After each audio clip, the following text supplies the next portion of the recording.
Hello everyone, welcome to my academy channel. जैसे कि मैंने स्टार्ट किया है cell cycle and cell division, इसके 3 लेक्चर हो चुके हैं। पहले लेक्चर में मैंने बस जनरल ओवरव्यू दिया था कि किस तरीके से इंटरफेस काम करता है। फिर सेकंड लेक्चर में हम लोग माइटोसिस पढ़े थे। आज थर्ड लेक्चर है जिसमें हम लोग मियोसिस कंप्लीट करके इस चैप्टर को एंड करेंगे विद समरी। तो चलिए स्टार्ट करते हैं मियोसिस। हमने देखा था माइटोसिस में क्या होता है, इक्वेशनल डिवीजन है कि जितने भी क्रोमोसोम नंबर पेरेंट सेल में है उतने ही सेम आते हैं किसमें, डॉटर सेल में। बट मियोसिस में थोड़ा सा अलग हो जाता है। यहाँ पे जब सेल डिवीजन होगा तो यहाँ पे एक पेरेंट सेल से 4 डॉटर सेल बनेंगे, लेकिन क्या होता था माइटोसिस में एक पेरेंट सेल से यहाँ पे 2 डॉटर सेल बनते थे। देखिए क्या होता था माइटोसिस में होता था कि एक पेरेंट सेल था, ठीक है, मान लीजिए उसके पास 46 क्रोमोसोम है, ठीक। अब इनको क्या करना है, माइटोसिस करना है। पिताजी का पैसा एक बार डबल तो होगा लाइफ में, और उनको 2 अपने डॉटर, यहाँ पे बोल सकते हैं सेल, उनके 2 बच्चे हैं, उनको देना है। मान लीजिए इनका अमाउंट है 100 रुपये, ठीक है, एक बार डबल होना है 200 हो गए, लेकिन 2 ही बच्चों में बांटना है तो 100 करेंगे। बाद में देखेंगे कि जो एक्चुअल अमाउंट था पिताजी का वो सेम दोनों ही बच्चों में बराबर बराबर बटे। मतलब कि क्या है, इक्वेशनल डिवीजन। डीएनए का रेप्लिकेशन तो एक बार जरूर होगा, ठीक। अगर बात करते हैं मियोसिस में क्या होगा कि 100 रुपीज़ अगर बोल सकते पेरेंट सेल के पास है, पिताजी के पास 100 रुपये है, एक बार तो डबल हुआ 200 में, लेकिन इनके पास 4 बच्चे हैं, 2 तो है नहीं कि इनको क्या करें इक्वली डिवाइड करें, इनको क्या करें 4 लोगों में इक्वली डिवाइड करना है। तो 200 को जब हम 4 लोगों में देंगे तो कितने होंगे, 50-50 होंगे, 50-50 रुपये देंगे, तब जाके आपका पूरा 4 यहाँ पे 4 लोगों में इक्वली डिवाइड हो जाएगा। तो आप देखेंगे एक्चुअल में कितना था उनके पास अमाउंट 100 था, लेकिन सबके पास कितना कितना पहुंचा 50-50। तो यहाँ पे क्या हुआ, रिडक्शन हो गया, जो एक्चुअल अमाउंट था उससे क्या हो गया, आधा आधा सबको मिला। तो ये क्या है, रिडक्शन डिवीजन। तो चलिए स्टार्ट करते हैं meiosis. The production of the offspring by a sexual reproduction is included the fusion of 2 gametes each with a complete haploid set of the chromosome। ठीक है, जब प्रोडक्शन होता है किसका, बच्चों का, जिसको बोल सकते हैं ऑफस्प्रिंग या प्रोजेनी बोल सकते हैं, जो सेक्सुअल रिप्रोडक्शन में यहाँ पे क्या होता है, फ्यूजन होता है 2 गैमेट का। यहाँ पे जो गैमेट्स होंगे वो कैसे होंगे, हैप्लॉइड होंगे। और सेक्सुअल रिप्रोड्यूसिंग ऑर्गेनिज्म की बात करते हैं जैसे ह्यूमन हो गए, कैसे होते हैं वो डिप्लॉइड होते हैं, 2n होते हैं। तो जब ये गैमेट्स बनाते हैं उस टाइम में क्या करते हैं, मियोसिस करते हैं, अपने क्रोमोसोम नंबर हाफ कर देते हैं, तब जाके आगे चल के जो जाइगोट बनता है, जो फ्यूजन होता है, यहाँ से हाफ क्रोमोसोम वाला स्पर्म आएगा, इधर से हाफ क्रोमोसोम वाले ओवम आएंगे, यहाँ पे बनाएंगे क्या, फर्टिलाइजेशन करके डिप्लॉइड स्ट्रक्चर, जिसे हम क्या बोलेंगे, इसको बोलेंगे हम लोग जाइगोट, ठीक है। यहाँ पे क्या होगा, क्रोमोसोम नंबर बराबर हो जाएगा जो एक्चुअल में था ह्यूमन के पास। तो यहाँ पे बोला गया है कि जितने भी रिप्रोडक्शन करते हैं, जो सेक्सुअल रिप्रोडक्शन करते हैं, उनमें सबसे इंपॉर्टेंट चीज़ क्या है, गैमेट का बनना। और गैमेट कैसे बने, मियोसिस से बन रहे हैं। और जब 2 गैमेट, मेल और फीमेल गैमेट मिल जाएंगे तो यहाँ पे एक बोल सकते डिप्लॉइड स्ट्रक्चर बन जाएगा। Gamete are form from the specialised diploid cell. जो गैमेट होते हैं ये सारे सेल जो हमारे बॉडी में है, मान लीजिए मैं ह्यूमन हूँ तो मेरे सारे बॉडी के सेल गैमेट्स नहीं बना सकते हैं। जो स्पेशल टाइप के डिप्लॉइड सेल होंगे, बोल सकते हैं जो जर्म सेल होंगे मेरे, वो क्या करेंगे, गैमेट्स बनाएंगे, ठीक है। This specialized kind of the cell division that reduces the chromosome number by half result in the production of the haploid daughter cell. This kind of division is called meiosis। ठीक है, इसमें क्या होता है, जो स्पेशल टाइप का cell division है कि जो एक्चुअल क्रोमोसोम नंबर होगा यहाँ पे वो क्या हो जाएगा, पेरेंट सेल में जो एक्चुअल क्रोमोसोम नंबर मान लीजिए 46 है या 2n बोल सकते हैं, यहाँ पे मियोसिस होगा। मियोसिस में क्या होगा, 2 मियोसिस यहाँ पे होता है, मियोसिस फर्स्ट और मियोसिस सेकेंड, ठीक है। तो आपको लास्ट में जो एंड रिजल्ट देखने को मिलेगा कि एक पेरेंट सेल से यहाँ पे 4 डॉटर सेल बन रहे, बट यहाँ पे क्या होगा, क्रोमोसोम नंबर जो पेरेंट सेल है उनसे आधे हो जाएंगे, इसीलिए इसको हम क्या बोलते हैं, रिडक्शनल डिवीजन बोलते हैं। Meiosis ensures the production of the haploid phase in the life cycle of the sexually reproducing organism, whereas the fertilization restore the diploid phase। ये बहुत इंपॉर्टेंट है कि जो मियोसिस है ये क्या कर रहा है, हैप्लॉइड फेज बना रहा। अगर हम डिप्लॉइड ऑर्गेनिज्म की बात करते हैं, जैसे कि हम बात करेंगे एंजियोस्पर्म की बात कर रहे हैं, या फिर हम ह्यूमन की बात करें, एनिमल जो क्या है डिप्लॉइड है, तो इनमें जो गैमेट्स बनेगा, डिप्लॉइड सेल से जब गैमेट्स बनेगा तो यहाँ पे क्या होगा, गैमेट हमेशा क्या होते हैं, हैप्लॉइड होते हैं जनरली। तो यहाँ पे देखने को मिलेगा कि ये क्या होते हैं, हैप्लॉइड होते हैं। इनका मतलब कि जो एक्चुअल था डिप्लॉइड सेल वो क्या कर रहा है, अपना आधा क्रोमोसोम ही दे रहा है किसको, गैमेट को। इसका मतलब वहाँ पे क्या हो रहा है, मियोसिस हो रहा है। ये मियोसिस हो रहा है तो इसका मतलब क्या हो रहा है, रिडक्शनल डिवीजन है, ठीक है। इसी तरीके से मेल में भी गैमेट बनेंगे, इसी तरीके से फीमेल में बनेंगे।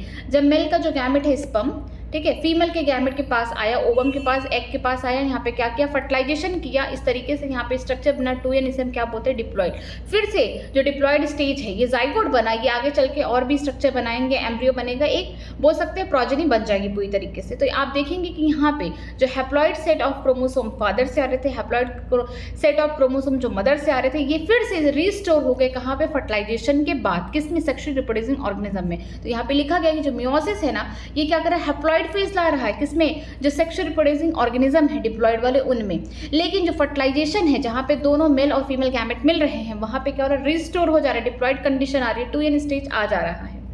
We come across the meiosis during the gametogenesis in the plant and the animal। हम लोग meiosis को कब पढ़ते हैं, जब गैमेट्स की फॉर्मेशन होती है। गैमेटोजेनेसिस का मतलब गैमेट की फॉर्मेशन हो रहा है प्लांट्स में, एनिमल्स में। This led to the formation of the haploid gamete. ये क्या करता है meiosis, ये हैप्लॉइड गैमेट्स बनाते हैं, किसमें, जो सेक्सुअली रिप्रोड्यूसिंग प्लांट्स है, एनिमल है, जिनकी बॉडी क्या है, डिप्लॉयड स्टेज में है, उनमें क्या करते हैं, ये हैप्लॉइड गैमेट्स बनाते हैं। The key feature of the meiosis are as follows. देखिए कुछ की फीचर्स दिए गए हैं किसके, meiosis के। meiosis involve two sequential cycle of the nuclear and the cell division called meiosis first and meiosis second, but only a single cycle of DNA replication। देखिए बहुत इंपॉर्टेंट है कि meiosis में आपको 2 सीक्वेंस साइकिल चलेगी, जहाँ पे यहाँ पे न्यूक्लियर का डिवीजन होगा, इसके बाद सेल का यहाँ पे बोल सकते हैं डिवीजन होगा, साइटोकाइनेसिस होगा। पहला चलेगा meiosis फर्स्ट, दूसरा चलेगा meiosis सेकेंड, लेकिन एक ही साइकिल में क्या होगा, डीएनए का रेप्लिकेशन होगा। मीन्स पहले क्या आएगा, इंटरफेज आएगा, जहाँ पे पूरी तरीके से प्रिपरेशन हो गया, इंटरफेज में G1 हो गया, S हो गया, G2 हो गया, S फेज में क्या होगा, डीएनए का रेप्लिकेशन हो गया। इसके बाद meiosis फर्स्ट चलेगा, ठीक है, meiosis फर्स्ट हो गया। इसके बाद क्या होगा, बीच में छोटा सा स्टेज होगा, इसको बोलते हैं इंटरकाइनेसिस, यहाँ पे डीएनए का रेप्लिकेशन नहीं होता। इसके बाद कौन आएगा, meiosis सेकेंड आएगा, जहाँ पे एक्चुअली सेल डिवाइड कर लिया। जो meiosis सेकेंड है ना, ये सेम एज ए माइटोसिस है, तो याद रखिएगा कि meiosis में 2 यहाँ पे सिक्वेशनल साइकिल चलेगी, meiosis फर्स्ट सेकेंड, लेकिन एक ही साइकिल में क्या होगा, डीएनए का रेप्लिकेशन होगा। पहले इंटरफेज हुआ, फिर कौन होगा, meiosis फर्स्ट होगा, फिर होगा इंटरकाइनेसिस होंगे, फिर इसके बाद यहाँ पे आएगा meiosis सेकेंड। तो याद रखिएगा इस तरीके से सीक्वेंस होगा।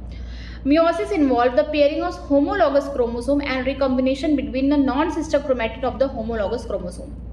meiosis में क्या होता है कि पेयरिंग होती है, जोड़े बनते हैं। होमोलॉगस क्रोमोसोम का मतलब क्या होगा, जो एक जैसे क्रोमोसोम दिखते हैं, ठीक है, सेम टाइप के, या बोल सकते हैं सिमिलर टाइप के जो क्रोमोसोम होंगे, एक साथ क्या करेंगे, जोड़ा बना लेंगे, अपना पेयर बना लेंगे कि हमारी मैचिंग इससे हो रही है, ठीक।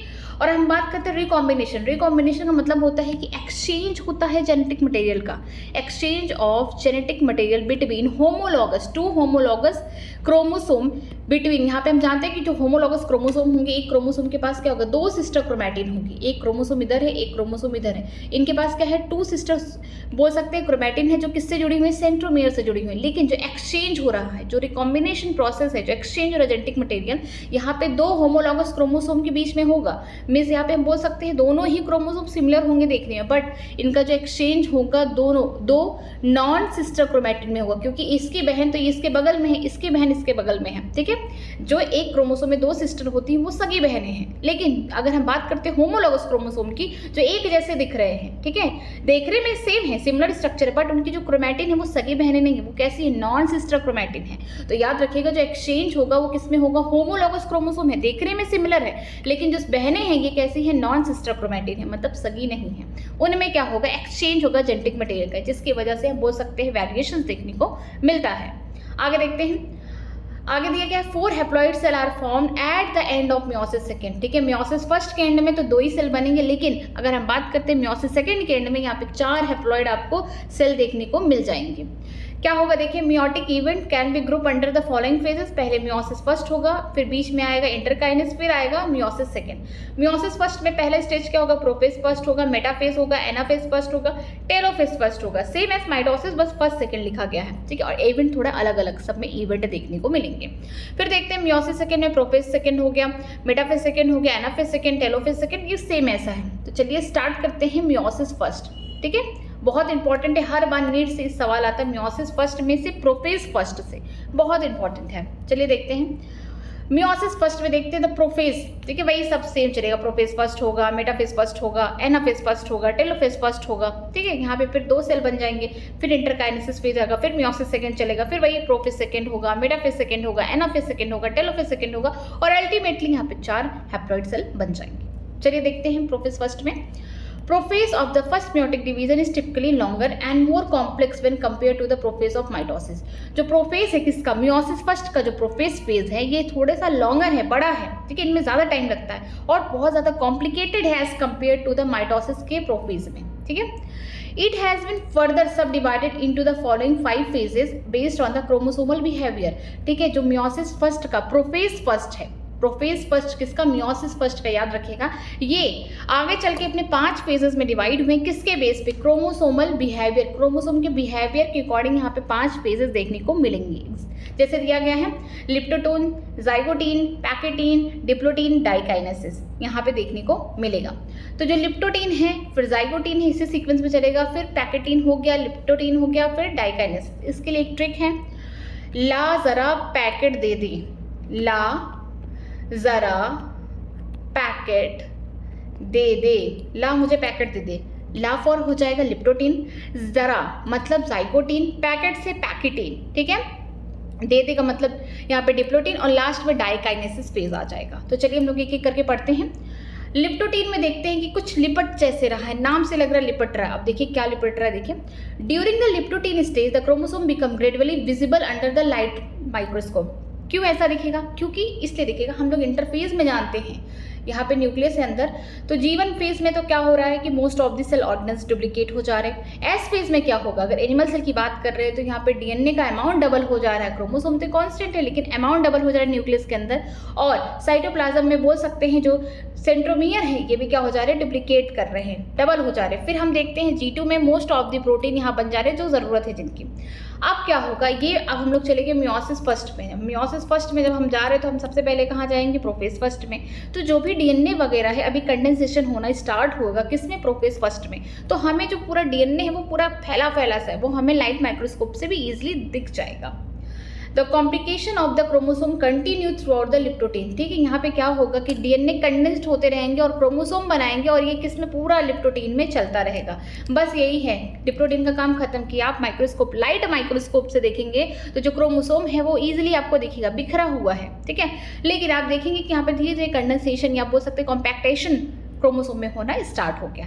दूसरा स्टेज देखिए, this is follow by the second stage of the prophase first is zygotene. जो जाइगोटीन है ये जेड जैसा है, अगर उल्टा कर दे तो एस जैसा होगा, मीन्स यहाँ पे सिनेप्सिस होने वाला है, इसलिए मैं बता रही हूँ। देखिए, during this stage the chromosome start pairing together and the process of the association is called synapses. इस फेज में क्या होता है कि जो क्रोमोसोम होंगे वो क्या करेंगे, एक साथ पेयरिंग बनाएंगे, ठीक है। यहाँ पे मान लीजिए एक क्रोमोसोम है होमोलॉगस, उसने देखा मेरा होमोलॉगस क्रोमोसोम तुम यहाँ हो, वाह, तुम मेरे ही देश के रहने वाले हो, तुम मेरे पड़ोस के रहने वाले हो, हम लोग एक ही देश में हैं, चलो चलो दोस्ती कर लेते हैं। यहाँ पे दोस्ती हो जाएगी, सिनेप्सिस हो जाएगा, इनके बीच में प्रोटीन हो जाएगा जो इनको जोड़ के रख देगा।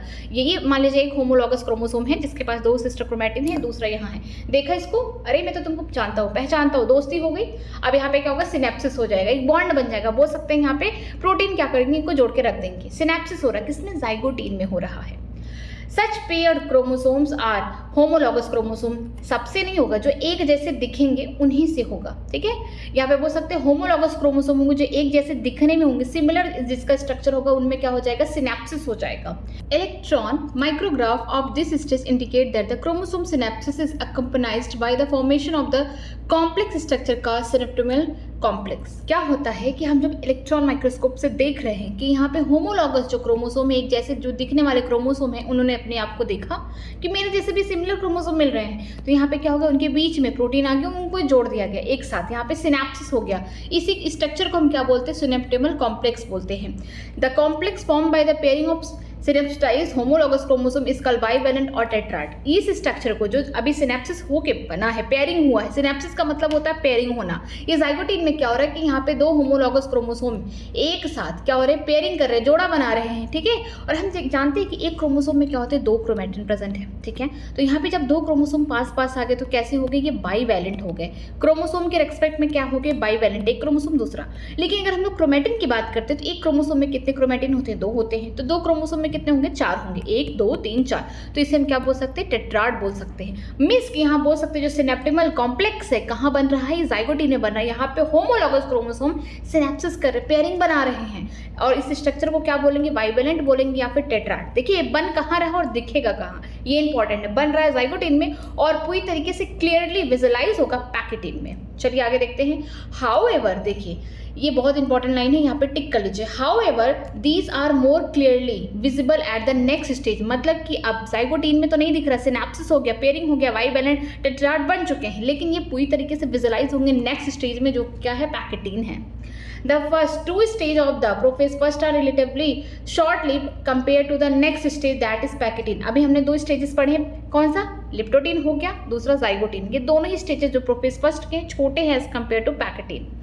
ड्यूरिंग दिस स्टेज, किस स्टेज की बात कर रहे हैं, पैकेटीन की बात कर रहे हैं। इस स्टेज में क्या होगा, the 4 chromatin of the each bivalent chromosome become distinct and clearly appear as tetrad. हम इस स्टेज में क्या देख रहे हैं कि 4 जो क्रोमैटिन है, 4 क्रोमैटिन कैसे हो गए, 2 होमोलॉगस क्रोमोसोम जब एक साथ आके यहाँ पे बोल सकते हैं जुड़ गए, यहाँ पे पेयरिंग बनानी सिनेप्सिस के लिए, तो यहाँ पे क्या हो गया, 4 क्रोमैटिन ईच बाइवैलेंट के, एक यहाँ पे बोल सकते हैं ये क्या हो गया, एक बाइवैलेंट हो गया, एक स्ट्रक्चर, यहाँ पे और भी क्रोमोसोम होंगे, वो भी अपना पेयरिंग बनाए होंगे इस तरीके से, ठीक है। एक बाइवैलेंट में क्या होगा, 2 क्रोमोसोम होंगे, और एक बाइवैलेंट में आपको 4 क्रोमैटिन दिख रहे हैं जो क्या कर रहे हैं, यहाँ पे पेयरिंग बना रहे हैं। और इसको आप कहाँ देख पा रहे हैं, पूरी तरीके से क्लियरली पैकेटीन में। बना कहाँ है, सिनेप्सिस कहाँ हुआ है, जाइगोटीन में हुआ है। आगे देखते हैं, this stage is characterized by the appearance of the recombination nodule at the site at which the crossing over occur between the non-sister chromatin of the homologous chromosome। ठीक है, यहाँ पे जो रिकॉम्बिनेशन नोड्यूल है कहाँ बन रहा है, पैकेटीन स्टेज में हो रहा है। यहाँ पे देखिए ये क्या है, एक क्रोमोसोम है, दूसरा क्रोमोसोम है, इस तरीके से यहाँ पे पेयरिंग हो गया। ये क्या हो गया, एक बाइवैलेंट हो गया, और इसको हम बोल सकते हैं टेट्राड। इन किसके रेस्पेक्ट में हम बोल सकते हैं, किसके कॉन्टेक्स्ट में हम बोल सकते हैं, क्रोमैटिन के। यहाँ पे क्या होगा कि ये होमोलॉगस क्रोमोसोम, दूसरा होमोलॉगस, ये क्या होगा, एक दूसरे, ये दोनों एक क्या होंगे, एक सिमिलर बोल सकते हैं सिस्टर क्रोमैटिन है, ये भी सिमिलर है। लेकिन अगर दोनों बगल बगल में जो सिमिलर क्रोमोसोम है, होमोलॉगस क्रोमोसोम है, जो इनके जो क्रोमैटिन है क्या हो जाएंगी, नॉन सिस्टर क्रोमैटिन हो जाएंगी। सगी बहनें तो नहीं है, पड़ोसी की हैं, कजन्स हैं मान लीजिए, तो ये सगी बहनें तो है नहीं तो है, तो इसे हम क्या बोलेंगे, नॉन सिस्टर क्रोमैटिन बोलेंगे। इन्हीं के बीच में क्या होगा, यहाँ पे ही बोल सकते हैं, इन्हीं के बीच में एक्सचेंज होगा जेनेटिक मटेरियल का। यहाँ पे एक एंजाइम आएगा जिसका नाम है रिकॉम्बिनेज। वो क्या करेगा, ये वहाँ पे डीएनए तोड़ेगा, जोड़ेगा भी, लाइगेज का भी काम करेगा, न्यूक्लियस का भी काम करेगा। कौन, रिकॉम्बिनेज जो यहाँ पे एंजाइम है, ये क्या करेगा, यहाँ का जो जेनेटिक मटेरियल है यहाँ लाके काट के जोड़ेगा, और यहाँ का जो मटेरियल है यहाँ पे लाके जोड़ देगा। तो यहाँ पे हम बोल सकते हैं जो रिकॉम्बिनेशन नोड्यूल है कहाँ बन रहे हैं, बाइवैलेंट में बन रहे हैं, ठीक है। अब देखते हैं, the crossing over is exchange of genetic material between the 2 homologous chromosome and also यहाँ पे लिखना चाहिए था नॉन सिस्टर क्रोमैटिन के बीच में हो रहा है। जो क्रॉसिंग ओवर हो रहा है, जो जेनेटिक मटेरियल का एक्सचेंज हो रहा है, किसी एंजाइम के द्वारा होगा। अब इसका नाम दिया है आगे रिकॉम्बिनेज एंजाइम। जो क्या हो रहा है कि इस तरीके से बाइवैलेंट स्ट्रक्चर है, एक क्रोमोसोम हो गया, दूसरा हो गया, यहाँ पे पेयरिंग हुआ। यहाँ पे एक जो नॉन सिस्टर क्रोमैटिन है होमोलॉगस क्रोमोसोम का, उसका क्या हो रहा है, यहाँ पे क्रॉसिंग ओवर हो रहा है, जेनेटिक मटेरियल क्या हो रहा है, एक्सचेंज हो रहा है, किससे, दूसरे होमोलॉगस क्रोमोसोम जो बाइवैलेंट में जो पेयरिंग कर ली है उनमें क्या हो रहा है, एक्सचेंज हो रहा है जेनेटिक मटेरियल का, किसकी मदद से, रिकॉम्बिनेज एंजाइम की मदद से यहाँ पे एक्सचेंज हो रहा है, और यहाँ पे क्या बन जाएगा, रिकॉम्बिनेज नोड्यूल बन जाएगा, ठीक है। Crossing over is also an enzyme mediated process and the enzyme involve is called recombinase. जो क्रॉसिंग ओवर हो रहा है, जो जेनेटिक मटेरियल एक्सचेंज हो रहा है 2 होमोलॉगस क्रोमोसोम के बीच में, या फिर बोल सकते हैं 2 नॉन सिस्टर क्रोमैटिन के बीच में जो होमोलॉगस क्रोमोसोम के हैं, ठीक है, उनमें क्या हो रहा है, जेनेटिक मटेरियल का एक्सचेंज हो रहा है किसी एंजाइम की वजह से। वो कौन एंजाइम है, रिकॉम्बिनेज है। Crossing over led to the recombination of genetic material on the 2 chromosome. जो क्रॉसिंग ओवर है, जो एक्सचेंज हो रहा है जेनेटिक मटेरियल का, यहाँ पे क्या हो रहा है, रिकॉम्बिनेशन हो रहा है, ठीक है, 2 जेनेटिक मटेरियल का 2 क्रोमोसोम के बीच में जो नॉन सिस्टर क्रोमैटिन में हो रहा है। Recombination between homologous chromosome is completed by the end of pachytene leaving the chromosome link eight the site of the crossing over, ठीक है। यहाँ पे क्या हो रहा है, जो रिकॉम्बिनेशन हो रहा है, जो यहाँ पे जेनेटिक मटेरियल का एक्सचेंज हो रहा है 2 होमोलॉगस क्रोमोसोम के नॉन सिस्टर क्रोमैटिन में, ठीक है। तो ये क्या हो रहा है, पूरी तरीके से कंप्लीट हो जाएगा पैकेटीन के स्टेज में। जब पैकेटीन खत्म होने वाला, आगे के जो स्टेजेस है, डिप्लोटीन हो गया, उससे पहले ही क्या हो जाएंगे, कंप्लीट हो जाएगा। यहाँ पे रिकॉम्बिनेशन कंप्लीट हो गया, यहाँ पे एक्सचेंज हो गया जो जेनेटिक मटेरियल का नॉन सिस्टर क्रोमैटिन में जो होमोलॉगस क्रोमोसोम है उनके में कंप्लीट हो गया है। और यहाँ पे एक चीज़ रह जाएगा, क्या, यहाँ पे मान लीजिए एक क्रोमोसोम है इस तरीके से, यहाँ पे एक्सचेंज हुआ, फिर यहाँ पे क्रोमोसोम है, यहाँ पे क्या होगा, एक्सचेंज होगा इस तरीके से, तो क्या हो जाएगा, यहाँ पे ये जुड़ा ही रह जाएगा, ठीक है, ये लिंक रह जाएगा इस जहाँ पे क्रॉसिंग ओवर हुआ है। आप बाइवैलेंट पे देखेंगे, जब पैकेटीन स्टेज पूरा खत्म होने वाला है, यहाँ पे बोल सकते हैं पूरी तरीके से रिकॉम्बिनेशन हो चुका है, जेनेटिक मटेरियल का एक्सचेंज हो चुका है। तो जब ये पैकेटीन खत्म होगा तो वहाँ पे जो क्रोमोसोम जहाँ पे क्रॉसिंग ओवर हुआ वो क्या हो जाएंगे, लास्टली जुड़े रह जाएंगे। अब आगे देखते हैं, the beginning of the diplotene is recognized by the dissolution of the synaptonemal complex and the tendency of the recombinase homologous chromosome of the bivalent to separate from each other except at the site of the crossover. देखिए क्या होगा, जैसे ही pectin खत्म होगा, शुरुआत होगी किसकी, diplotene की, इसमें क्या होगा कि जो सिनेप्टोमल कॉम्प्लेक्स बना है वो क्या हो जाएगा, धीरे धीरे खत्म होना स्टार्ट हो जाएगा, डिसोल्यूशन हो जाएगा, वो खत्म हो जाएगा। और आप सिर्फ क्या देखेंगे कि ये नॉर्मली जो क्रोमोसोम है, सिनेप्टोमल कॉम्प्लेक्स क्या था कि दो होमोलॉगस क्रोमोसोम किसी प्रोटीन की मदद से क्या है जुड़े हुए हैं, और जैसे ही डिप्लोटीन आएगा ये प्रोटीन वगैरह खत्म, इनके बीच का जो बोल सकते हैं अटैचमेंट था खत्म, सिर्फ कहाँ से जुड़े रह जाएंगे, जहाँ पे क्रॉसिंग ओवर हुआ है, ठीक है, ये क्रोमोसोम हो गया, ये दूसरा क्रोमोसोम हो गया, यहाँ पे जो जहाँ पे क्रॉसिंग ओवर हुआ बस वहाँ पे जुड़े हो जाएंगे, और बाकी ये सब पूरा फ्री खत्म, ठीक है। जैसे डिप्लोटीन स्टार्ट होगा तो याद रखिएगा क्या खत्म हुआ है, सिनेप्टोमल कॉम्प्लेक्स कहाँ बना था, ये बना था जाइगोटीन में बना था, क्रॉसिंग ओवर हो गया पैकेटीन में। अब यहाँ पे क्या होगा, डिप्लोटीन में ये जो सिनेप्टोमल कॉम्प्लेक्स है, जो बाइवेलेंट बना था, जो रिटार्ड बना था, इनके बीच में रिश्ता खत्म हो जाएगा, सिर्फ एक जगह जो होमोलॉगस क्रोमोसोम होंगे सिर्फ एक जगह चिपके रहेंगे, वो कहाँ है, जहाँ पे क्रॉसिंग ओवर हुआ है, बस वहीं पे जुड़े रहेंगे, बाकी हर जगह बोल सकते हैं सिनेप्टोमल कॉम्प्लेक्स खत्म हो जाएगा, और जो होमोलॉगस क्रोमोसोम है बाइवेलेंट के वो सेपरेट हो जाएंगे, अलग हो जाएंगे। The x shape structure called the कैस्मेटा, ठीक है, यहाँ पे जहाँ पे जुड़े हुए हैं, मान लीजिए ये क्रोमोसोम हो गया, यहाँ पे इस तरीके से क्रॉसिंग ओवर हो गया, दूसरा क्रोमोसोम है होमोलॉगस क्रोमोसोम, यहाँ पे क्रॉसिंग ओवर है, ये देखिए पहले ये भी जुड़े थे, कब, जब सिनेप्टोमल कॉम्प्लेक्स था, सिनेप्सिस हुआ था उस टाइम जाइगोटीन में, ठीक है, लेकिन जब पैकेटीन हुआ, क्रॉसिंग ओवर वगैरह हो चुका है, इधर डिप्लोटीन में क्या होगा कि ये जो बाइवेलेंट थे अब ये क्या हो रहे, अलग हो रहे, जुदा हो रहे, इनके बीच में क्या हो गया, काम हो गया, जो होना था, इनमें जो एक्सचेंज करना था जेनेटिक मटेरियल वो कंप्लीटली हो गया, और यहाँ पे क्या हो जाएगा, एक्स शेप का स्ट्रक्चर बन जाएगा, जिसे हम क्या बोलेंगे, कैज़मेटा बोलेंगे, ठीक है। In oocyte some of the vertebrate, जिसे बोलते हैं diplotene, can be last for the month और ईयर। अगर हम बात करते हैं oocyte, oocyte का मतलब है कि जो फीमेल्स के ओवम होते हैं, एक बनने वाले सेल को हम क्या बोलेंगे, oocyte बोलेंगे। कुछ वर्टिब्रेट्स में जैसे हम बात करते हैं ह्यूमन के फीमेल में भी ये होता है कि जो डिप्लोटीन स्टेज है, ये जो स्टेज है ये कई महीनों तक, कई सालों तक रह जाते हैं, यहाँ यहीं तक क्या होता है, जो उनके बोल सकते हैं ओगेनिया है वो आगे चल के जब बनाते हैं क्या, सेकेंडरी oocyte, तो ये डिप्लोटीन स्टेज तक ही स्टॉप रहते, रुके रहते, क्योंकि हम जानते हैं जो फीमेल है, अगर कोई मतलब मदर है वो क्या है, प्रेग्नेंट है, ठीक है, उसके पेट में जो बच्चा है वो क्या है, जो फीटस है वो क्या है, फीमेल है, तो जो फीमेल की ओवरी है ना वो कंटिन्यूसली मियोसिस करना स्टार्ट कर दिया, उसने ओवेनिया अपना क्या करना स्टार्ट कर दिया, उसने ओवेनिया से अब क्या बनाना स्टार्ट कर दिया, सेकेंडरी oocyte की तरफ आगे बढ़ना स्टार्ट कर दिया, ढेर सारे ओवेनिया वहाँ पे बन रहे हैं, क्योंकि बर्थ के बाद कोई ओवेनिया ना ऐड होगा ना डिलीट होगा, जो बचा हुआ है प्राइमरी oocyte वही रहेगा, ठीक है। तो यहाँ पे क्या होगा कि इस स्टेज में, ठीक है, कुछ वर्टिब्रेट की इस स्टेज में जो डिप्लोटीन स्टेज है कि कई महीनों तक या कई सालों तक यहीं पर रुका रहेगा, बाकी आगे सब कुछ होगा, ऐसा नहीं है कि मियोसिस नहीं होगा, आगे होगा, जब प्यूबर्टी स्टेज आ जाएगी तो यहीं से स्टार्टिंग सारा कहानी स्टार्ट हो जाएगा, और लास्ट क्या बन जाएगा, सेकेंडरी oocyte बन जाएगा, ठीक है। वो हम लोग कहाँ पढ़ेंगे, सेक्सुअल रिप्रोडक्शन में पढ़ेंगे, ठीक है, ह्यूमन के। आगे देखते हैं, the final stage of the meiotic prophase first है डाइकाइनेसिस, जो फाइनल स्टेज है मियोसिस फर्स्ट का प्रोफेज का वो कौन है, डाइकाइनेसिस है। This is marked by the termination of x, जो शेप का क्या था, कैज़मेटा था, ठीक है, जो यहाँ पे एक्स शेप का आपको देखने को मिल रहा था, जहाँ पे क्रॉसिंग ओवर हो गए थे, जो बाइवेलेंट क्रोमोसोम थे अलग हो रहे हैं, क्योंकि डिसोल्यूशन हो रहा है किसका, सिनेप्टोमल कॉम्प्लेक्स का, तो यहाँ पे जो क्रॉसिंग ओवर हुआ था उस जगह पे एक्स शेप का क्या मिला था, कैज़मेटा। अब ये भी खत्म हो रहा है, किस स्टेज में हो रहा है, डाइकाइनेसिस में, ये भी क्या हो रहा है, समाप्त हो रहा है, टर्मिनेशन हो रहा है। During this phase the chromosome are fully condensed and the meiotic spindle is assembled to prepare the homologous chromosome for the separation. इस फेज में क्या होता है, जो क्रोमोसोम होंगे फुल्ली कंडेंस्ड हो जाएंगे, और इसमें जो मियोटिक स्पिंडल्स होंगे वो क्या होंगे, एक साथ इकट्ठा होंगे, और क्या प्रिपेयर कर रहे हैं, होमोलॉगस क्रोमोसोम को सेपरेट करने में हेल्प कर रहे हैं। Bye the end of diakinesis, अब डाइकाइनेसिस के एंड में क्या होगा, प्रोफेज फर्स्ट खत्म हो जाएगा, हम लोग मेटाफेज फर्स्ट में आ जाएंगे। देखिए, द न्यूक्लियस यहाँ पे disappear and the nuclear envelope also break down. Diakinesis represent the transition of to the metaphase. जो डाइकाइनेसिस है इसके एंड में देखेंगे जो न्यूक्लियस है, और जो बोल सकते हैं न्यूक्लियस के ऊपर इन्वॉल्व था, कवरिंग था, वो भी टूटना स्टार्ट हो गया, न्यूक्लियस वगैरह डिसअपियर होना स्टार्ट हो गया। और डाइकाइनेसिस क्या रिप्रेजेंट कर रहा है, ये ट्रांजिशन स्टेज है किसका, मेटाफेज का, ठीक है, बीच का स्टेज है। अब देखते हैं मेटाफेज फर्स्ट में, the bivalent chromosome align at the equatorial, वही सेम जैसा था जैसे हम लोग माइटोसिस से पढ़ रहे थे, यहाँ पे थोड़ा सा बस एनाफेज में थोड़ा सा डिफरेंस, थोड़ा सा ट्विस्ट देखने को मिलेगा। अब देखिए क्या है, the bivalent chromosome align on the equatorial plate, ठीक है, जो बाइवेलेंट क्रोमोसोम थे वो इक्वेटर पे इस तरीके से प्लेट बना देंगे, बीचों बीच आ जाएंगे इक्वेटर में। The microtubule from the opposite pole of the spindle attached to the kinetochore of the homologous chromosome, ठीक है, जो माइक्रोट्यूब्यूल कहाँ से निकल रहे हैं, जो साइटोप्लाज्म में सेंट्रोसोम डुप्लीकेट किए थे वहाँ से क्या निकलेगा, यहाँ मान लीजिए सेंट्रोसोम, यहाँ से क्या निकलेंगे, ढेर सारे स्पिंडल फाइबर निकलेंगे, इधर भी सेंट्रोसोम, इधर भी स्पिंडल फाइबर, और बीच में कौन है, होमोलॉगस क्रोमोसोम है। वहाँ पे जो सेंट्रोमियर है उनके ऊपर प्रोटीन जैसा स्ट्रक्चर से काइंटोकोर बोलेंगे, और इसी काइंटोकोर की मदद से क्या होंगे, अपोजिट पोल में जो सेंट्रोसोम है उनसे जुड़ेंगे। ठीक है, आगे देखते हैं एक बार।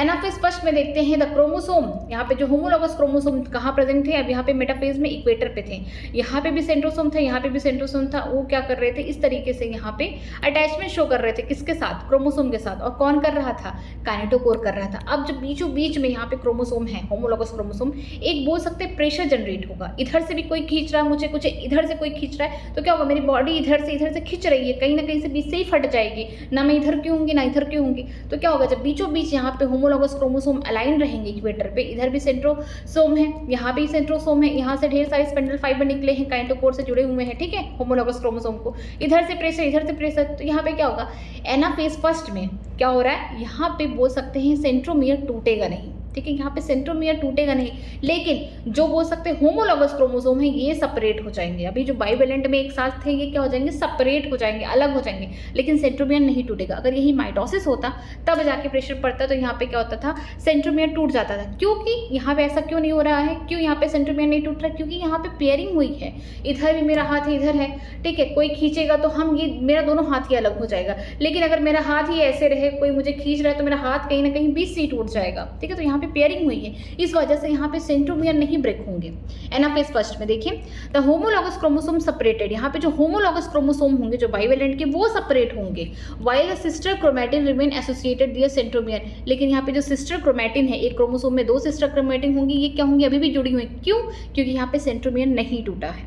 फिर देखते हैं टेलोफेज फर्स्ट में the nuclear membrane and nucleus reappear, cytokinesis follow and this call the dyad of the cell. यहाँ पे क्या होगा, टेलोफेज में हम जानते हैं फिर से न्यूक्लियर इन्वल्व आ जाएगा, न्यूक्लियर के मेम्ब्रेन फिर से बन जाएंगे, जो न्यूक्लियस रीअपीयर हो जाएगा, फिर से दोबारा से आ जाएगा। इसके अलावा साइटोकाइनेसिस हो जाएगा। क्यों हो जाएगा, क्योंकि यहाँ पे कुछ क्रोमोसोम चले गए इस कोने में, यहाँ पे भी कुछ चले गए एक बड़े से सेल पे, और इनके ऊपर क्या होता है, पूरा कवरिंग आ गया है। ठीक है, तो अब एक सेल के अंदर 2 यहाँ पे बोल सकते हैं न्यूक्लियस बन चुके हैं, तो अब क्या होगा, आगे साइटोकाइनेसिस होगा, इसके साइटोप्लाज्म को डिवाइड करेंगे और 2 नए सेल बनाएंगे, इसीलिए बोला डायड ऑफ द सेल। यहाँ पे 2 सेल बन रहे हैं।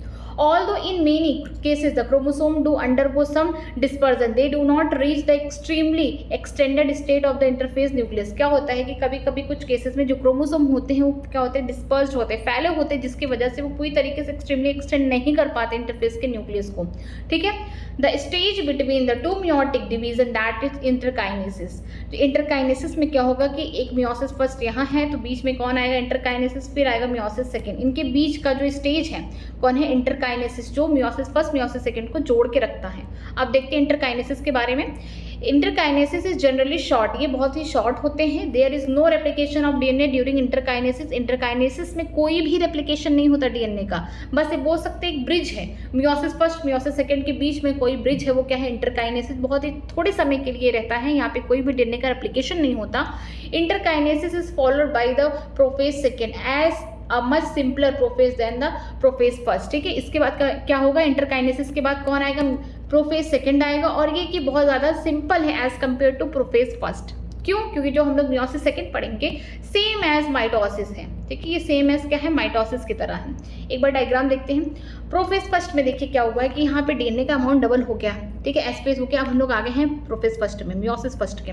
यहाँ पे देखिए जो क्रोमोसोम वगैरह हैं इस तरीके से यहाँ पे पेयरिंग होगी, क्योंकि यहाँ पे जो 5 स्टेज थे कौन थे, लिप्टोटीन हो गया, जाइगोटीन हो गया, और इसके अलावा हम बोल सकते हैं पैकेटीन हो गया जहाँ पे मेन काम हो रहा, फिर होगा डिप्लोटीन, फिर डायकाइनेसिस। इसके बारे में कुछ नहीं दिया गया, इसमें बस एनसीईआरटी में लिखा गया है। एक बार हम फिर से इसको रिवाइज करते हैं कि जो 5 स्टेजेस हैं प्रोफेज फर्स्ट की, किसके आधार पे इनको 5 फेजेस में किया गया, वो क्रोमोसोमल के बिहेवियर के आधार पे। ये इंपॉर्टेंट है। 5 स्टेजेस कौन है, leptotene, zygotene, pachytene, diplotene, diakinesis. ला जरा पैकेट दे दे, ला जरा पैकेट दे दे मुझे। ठीक है, लिप्टोटीन में क्या होता है, देखिए जो क्रोमोसोम है, जो एस फेज में क्या हो चुके हैं, इनके अमाउंट डबल हो चुके हैं, वो क्या हो रहे हैं, पूरी तरीके से विजुलाइज हो रहे हैं लाइट माइक्रोस्कोप से। ठीक है, यहाँ पे स्टार्ट हो रहा है क्रोमोसोम का कंडेंसेशन होना। फिर देखते हैं हम लोग जाइगोटिन की बात करते हैं, जो सेकंड स्टेज है किसका, प्रोफेज फर्स्ट का। इसमें क्या होगा, जो होमोलॉगस क्रोमोसोम होंगे, जो एक जैसे दिखने वाले क्रोमोसोम होंगे, वो पास पास आएंगे, मुस्कुराएंगे और कहेंगे हम तो तुम्हारे साथ बॉन्ड खेले, हम आपको दोस्ती करना है। तो क्या हो जाएगा, इनके बीच में जो प्रोटीन होंगे इनके साथ क्या करेंगे, पेयरिंग कर देंगे। जब पेयरिंग कर देंगे तो क्या हो जाएगा, ऐसे स्ट्रक्चर को हम लोग बोलते हैं सिनेप्टोमल कॉम्प्लेक्स, या बोल सकते हैं सिनेप्सिस हो गया, पेयरिंग हो गया। किसके बीच में होगा, दो होमोलॉगस क्रोमोसोम के बीच में, जो एक जैसे दिखते हैं। ऐसा नहीं होगा कि दो नॉन होमोलॉगस क्रोमोसोम के बीच में पेयरिंग हो, हमेशा जो पेयरिंग होगा, सिनेप्सिस होगा, दो सिमिलर क्रोमोसोम के बीच में होगा, होमोलॉगस क्रोमोसोम के बीच में होगा। कहाँ हो रहा है पेयरिंग, किस स्टेज में हो रहा है, जाइगोटिन में हो रहा है। यहाँ पे देखिए ZS, इसको उल्टा बना देंगे तो आपको इस तरीके से स्ट्रक्चर सिनेप्सिस हो रहा है, पेयरिंग हो रहा है। जब पेयरिंग होगा दो होमोलॉगस क्रोमोसोम के बीच में, इस तरीके से पेयरिंग हो गई, इस स्ट्रक्चर को हम क्या बोलते हैं, बाइवैलेंट। किसके रेस्पेक्ट में बोले, क्योंकि यहाँ पे दो क्रोमोसोम है। हम टेट्राड किसके रेस्पेक्ट में बोले, क्रोमैटिन में। एक क्रोमोसोम में दो क्रोमैटिन होगा तो दो क्रोमोसोम में चार क्रोमैटिन होंगे, तो ऐसे स्ट्रक्चर को टेट्राड बोलेंगे। ये स्ट्रक्चर बन कहाँ गया है, जाइगोटिन स्टेज में, बट ये विजुलाइज होगा नेक्स्ट स्टेज जो है पैकेटिन। ठीक है, अब तक हमने देखा लिप्टोटिन हो गया चाहे जाइगोटिन हो गया, ये शॉर्ट है, इनका जो बोल सकते हैं टाइम है बहुत थोड़े समय के लिए, लेकिन जो पैकेटिन है इसमें समय थोड़ा ज़्यादा लगेगा। इस स्टेज में क्या होगा कि जो चार क्रोमैटिन है, जो बाइवैलेंट के चार क्रोमैटिन है, वो पूरी तरीके से क्लियरली विजुलाइज होंगे। कहाँ पे, आपको माइक्रोस्कोप में दिखेंगे। इस स्टेज में आपको देखने को मिलेगा कि यहाँ पे जो होमोलॉगस क्रोमोसोम है, जिनके बीच में क्या है, पेयरिंग हुई है, इनके जो सिस्टर क्रोमैटिन है, इनमें क्या होगा, ये देखिए एक यहाँ पे सिस्टर क्रोमैटिन है, यहाँ पे सिस्टर क्रोमैटिन है। अब देखिए दो होमोलॉगस क्रोमोसोम के बीच में जो नॉन सिस्टर क्रोमैटिन है, सिस्टर क्रोमैटिन है, नॉन सिस्टर क्रोमैटिन के बीच में क्या होगा, यहाँ पे जेनेटिक मटेरियल का यहाँ पे एक्सचेंज होगा। किसकी मदद से, रिकॉम्बिनेस एंजाइम की मदद से, जो क्या करेगा, डीएनए को काटेगा, इसको यहाँ जोड़ेगा, इसको यहाँ जोड़ेगा। ठीक है, यहाँ पे क्या करेगा, एक्सचेंज कराएगा मटेरियल का। किसमें हो रहा है, होमोलॉगस क्रोमोसोम में हो रहा है, सिमिलर क्रोमोसोम में हो रहा है, बाइवैलेंट के साथ में नॉन सिस्टर क्रोमैटिन में हो रहा है। इनका क्रोमैटिन इधर है, इनका अलग है, लेकिन दोनों क्या है, अलग अलग क्रोमैटिन, लेकिन होमोलॉगस क्रोमोसोम है। ये इंपॉर्टेंट है। ये एंजाइम की मदद से हो रहा है। जो क्रॉसिंग ओवर हो रहा है, यहाँ पे जेनेटिक मटेरियल का दो क्रोमोसोम के बीच में एक्सचेंज हो रहा है। इसके अलावा आपको ये देखने को मिलेगा कि जो रिकॉम्बिनेशन साइट है, वहाँ पे आपको एक जुड़ाव देखने को मिल जाएगा। यहाँ पे है तो मान लीजिए एक यहाँ पे, तो ये क्या हो जाएंगे, कनेक्ट हो जाएंगे, एक जगह जुड़ जाएंगे। ठीक है, जहाँ पे क्रॉसिंग ओवर होगा वहाँ पे क्रोमोसोम क्या हो जाएंगे, लिंक्ड रहेंगे, जुड़े रहेंगे। अब बात करते हैं लिप्टोटिन में। लिप्टोटिन में क्या होगा, जो सिनेप्टोमल कॉम्प्लेक्स है, जो बाइवैलेंट क्रोमोसोम था, अब ये क्या हो जाएंगे, ये दूर दूर हो जाएंगे। ये हम बोल सकते हैं ये दूर दूर हो जाएंगे, इनके बीच का प्रोटीन खत्म होने लगेगा, ये सिनेप्टोमल कॉम्प्लेक्स खत्म हो जाएंगे। लेकिन जहाँ पे क्रॉसिंग ओवर हुआ वहाँ पे एक्स शेप का स्ट्रक्चर बन जाए, जिसे हम बोलेंगे कैस्मेटा। बन कहाँ रहा है, डिप्लोटिन में बन रहा। जो एक्स शेप का स्ट्रक्चर है इसे हम कैस्मेटा बोलते हैं। यहाँ पे ही क्या होते हैं, दो होमोलॉगस क्रोमोसोम यहीं पे जुड़े होते हैं, क्योंकि यहीं पे क्रॉसिंग ओवर हुआ है। और ये बात करते हैं कुछ वर्टिब्रेट्स में, अगर हम स्पेशली बात करते हैं ह्यूमन के फीमेल में, वहाँ पे भी जो ये स्टेज है डिप्लोटिन, ये कई महीने और कई सालों तक रह सकते हैं। फिर देखते हैं जो फाइनल स्टेज है किसका, प्रोफेज फर्स्ट का, वो क्या है, डाइकाइनेसिस है। इसमें क्या होगा, जो एक्स शेप का कैस्मेटा बना था उसका टर्मिनेशन हो जाएगा, उसको भी खत्म कर दिया जाएगा। इस फेज में क्या होगा कि जो क्रोमोसोम होंगे वो कंडेंस्ड हो जाएंगे, मियोटिक स्पेंडल यहाँ पे असेंबल होंगे, यहाँ पे जुड़ेंगे, और यहाँ पे क्या होगा, होमोलॉगस क्रोमोसोम अलग हो जाएंगे पूरी तरीके से। कहाँ से, अब तक तो बने कहाँ थे, सिनेप्सिस हुआ कहाँ पे, आपको जाइगोटिन में देखने को मिला। डिप्लोटिन में भी क्या हुआ, आधा जो होमोलॉगस क्रोमोसोम थे आधा क्या हो गया, दूर हो गए, बस एक ही जगह से जुड़े थे जहाँ पे क्रॉसिंग ओवर हुआ, यहाँ पे एक्सेप्ट। लेकिन अब डाइकाइनेसिस में पूरी तरीके से सेपरेट हो जाएंगे। ठीक है, हम बोल सकते हैं डाइकाइनेसिस में एक चीज़ और देखने को मिलेगा कि जो भी न्यूक्लियर इन्वॉल्व है वो भी टूटना स्टार्ट हो जाएंगे, न्यूक्लियस के ऊपर जो मेम्ब्रेन है टूटना स्टार्ट हो जाएगा, जो न्यूक्लियोलस हो जाएंगी वो डिसअपियर हो जाएंगे। इसके अलावा डाइकाइनेसिस रिप्रेजेंट करता है क्या, ट्रांजिशन ऑफ मेटाफेज। ठीक है, जो मेटाफेज फर्स्ट की बात करते हैं, यहाँ पे क्या होगा, ढेर सारे जो क्रोमोसोम होंगे इक्वेटर पे आ जाएंगे। ठीक है, जो बाइवैलेंट क्रोमोसोम है ना, इस तरीके से इक्वेटर, क्योंकि यहाँ पे पेयरिंग हो रही है तो यहाँ पे सिंगल सिंगल क्रोमोसोम नहीं आएंगे इस तरीके से इक्वेटर पे। मान लीजिए इस वाले स्ट्रक्चर में देखते हैं हम लोग, प्रोफेज की कहानी खत्म। अब मेटाफेज में देख रहे हैं कि ये जो है ये सिमिलर है, ये सिमिलर है। ऐसे देखिए जो पिंक पिंक वाले हैं एक जैसे दिख रहे हैं, आपको आंखों से भी दिख रहे हैं और समझ में भी आ रहा है साइज से भी। ब्लू वाले एक जैसे हैं, हाँ, तो इसका मतलब ये दोनों कभी क्या बना रहे थे, सिनेप्टोमल कॉम्प्लेक्स बना रहे थे। ये दोनों कभी क्या बना रहे थे, सिनेप्टोमल कॉम्प्लेक्स बना रहे थे। इनके बीच में क्या हुआ था, एक्सचेंज हुआ था जेनेटिक मटेरियल, इनके बीच में एक्सचेंज हुआ था जेनेटिक मटेरियल।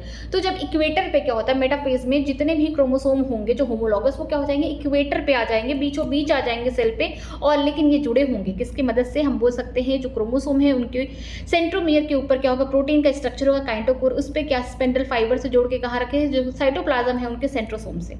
तो देखिए ये क्या है, एक बाइवैलेंट है, ये दूसरा बाइवैलेंट है, क्योंकि सिमिलर यहाँ पे क्रोमोसोम है। हैं जो सेपरेट तो हो चुके हैं, लेकिन जब मेटाफेज की बात कर रहे हैं तो यहाँ पे इक्वेटर पे यहाँ पे जुड़े हुए हैं। तो हम लोग जब पढ़ते थे माइटोसिस तो वहाँ पे सिंगल सिंगल क्रोमोसोम थे। यहाँ पे मैं स्ट्रक्चर दिखाती हूँ, देखिए माइटोसिस में यहाँ पे देखिए सिंगल सिंगल क्रोमोसोम थे, यहाँ पे कोई पेयरिंग नहीं हो रहा, इसीलिए तो सिंगल है। तब जाके यहाँ पे क्या हो रहा है, एनाफेज में सेंट्रोमियर पे ज़्यादा प्रेशर आएगा, टूट जाएगा। लेकिन यहाँ पे देखिए इस स्ट्रक्चर में यहाँ पे कोई भी दबाव नहीं पड़ रहा है। यहाँ पे देखिए एक ही सेंट्रोमियर से, देखिए यहाँ पे बोल सकते हैं एक ही सेंट्रोमियर, यहाँ पे दोनों सिस्टर क्रोमैटिन को जोड़ के रखा, और जो सेंट्रोसोम है इनके ऊपर भी कोई प्रेशर नहीं आ रहा है, ये भी क्या कर रहे हैं, एक ही क्रोमोसोम को पकड़ के रखे हैं। जब एनाफेज फर्स्ट की बात करते हैं तो यहाँ पे क्या होगा कि इस तरीके से सेपरेशन हो जाएगा, इसको अपनी तरफ ये खींच लेगा सेंट्रोसोम, इनको अपनी तरफ खींच लेगा, ठीक है। जो बाइवेलेंट क्रोमोसोम है वो क्या हो जाएंगे, वो सेपरेट हो जाएंगे, वो अलग अलग पोल पे चले जाएंगे, लेकिन यहाँ पे सेंट्रोमियर ब्रेक नहीं होगा एनाफेज फर्स्ट में, मियोसिस फर्स्ट के, ठीक है।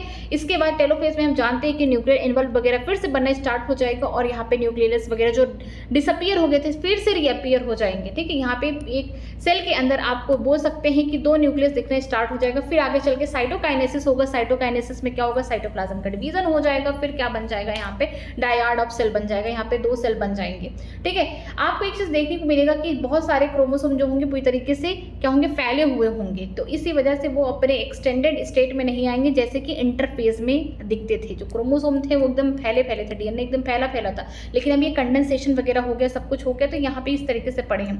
मियोसिस फर्स्ट और मियोसिस सेकंड को बीच में जोड़ने वाला जो स्टेज है वो कौन है, इंटरकाइनेसिस। ये बहुत छोटे समय, बहुत थोड़े समय के लिए आता है, इनमें कोई भी डीएनए का रेप्लिकेशन नहीं होता है। याद रखिएगा, डीएनए का रेप्लिकेशन इंटरफेज के इस फेज में हो रहा है, वहीं पे अमाउंट डबल हो रहा है डीएनए का, और कहीं नहीं पैसा डबल होगा, अब बटेगा पैसा, ठीक है।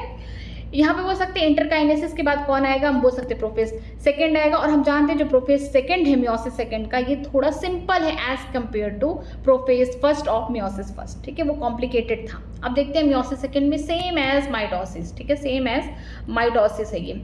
Prophase second, the meiosis second is initiated immediately after the cytokinesis, usually before the chromosome have fully elongated। क्या होता है जो meiosis second है, अभी हमने देखा कि यहाँ पे cytokinesis हो गया, उसके तुरंत बाद interkinesis का जो फेज है बहुत थोड़े समय तक है, इसके बाद क्या हो रहा है, प्रोफेज सेकंड स्टार्ट हो जा रहा है। यहाँ पे सेम देख रहे हैं कि cytokinesis हो, उसके तुरंत बाद जो क्रोमोसोम elongated थे, एकदम फैले थे, अब तो फिर से फैल गए एकदम, क्योंकि अब उनको पूरा स्पेस मिल गया, ठीक है। तो अब क्या होगा, इनमें फिर से कंडेंसेशन होना स्टार्ट होगा। देखिए in contrast to meiosis first, meiosis second resemble है नॉर्मल माइटोसिस। अगर हम लोग बात करते हैं मियोसिस फर्स्ट की, तो ये मियोसिस सेकंड बहुत ही ज़्यादा सिंपल है as compare to meiosis first, और यहाँ पे आपको नॉर्मल माइटोसिस देखने को मिलेगा। The nuclear membrane disappear by the end of the meiosis second के प्रोफेज सेकंड में, ठीक है। यहाँ पे क्या होगा, जो न्यूक्लियर मेम्ब्रेन होंगे वो टूट जाएंगे मियोसिस सेकंड के प्रोफेज सेकंड में, ये इंपॉर्टेंट है।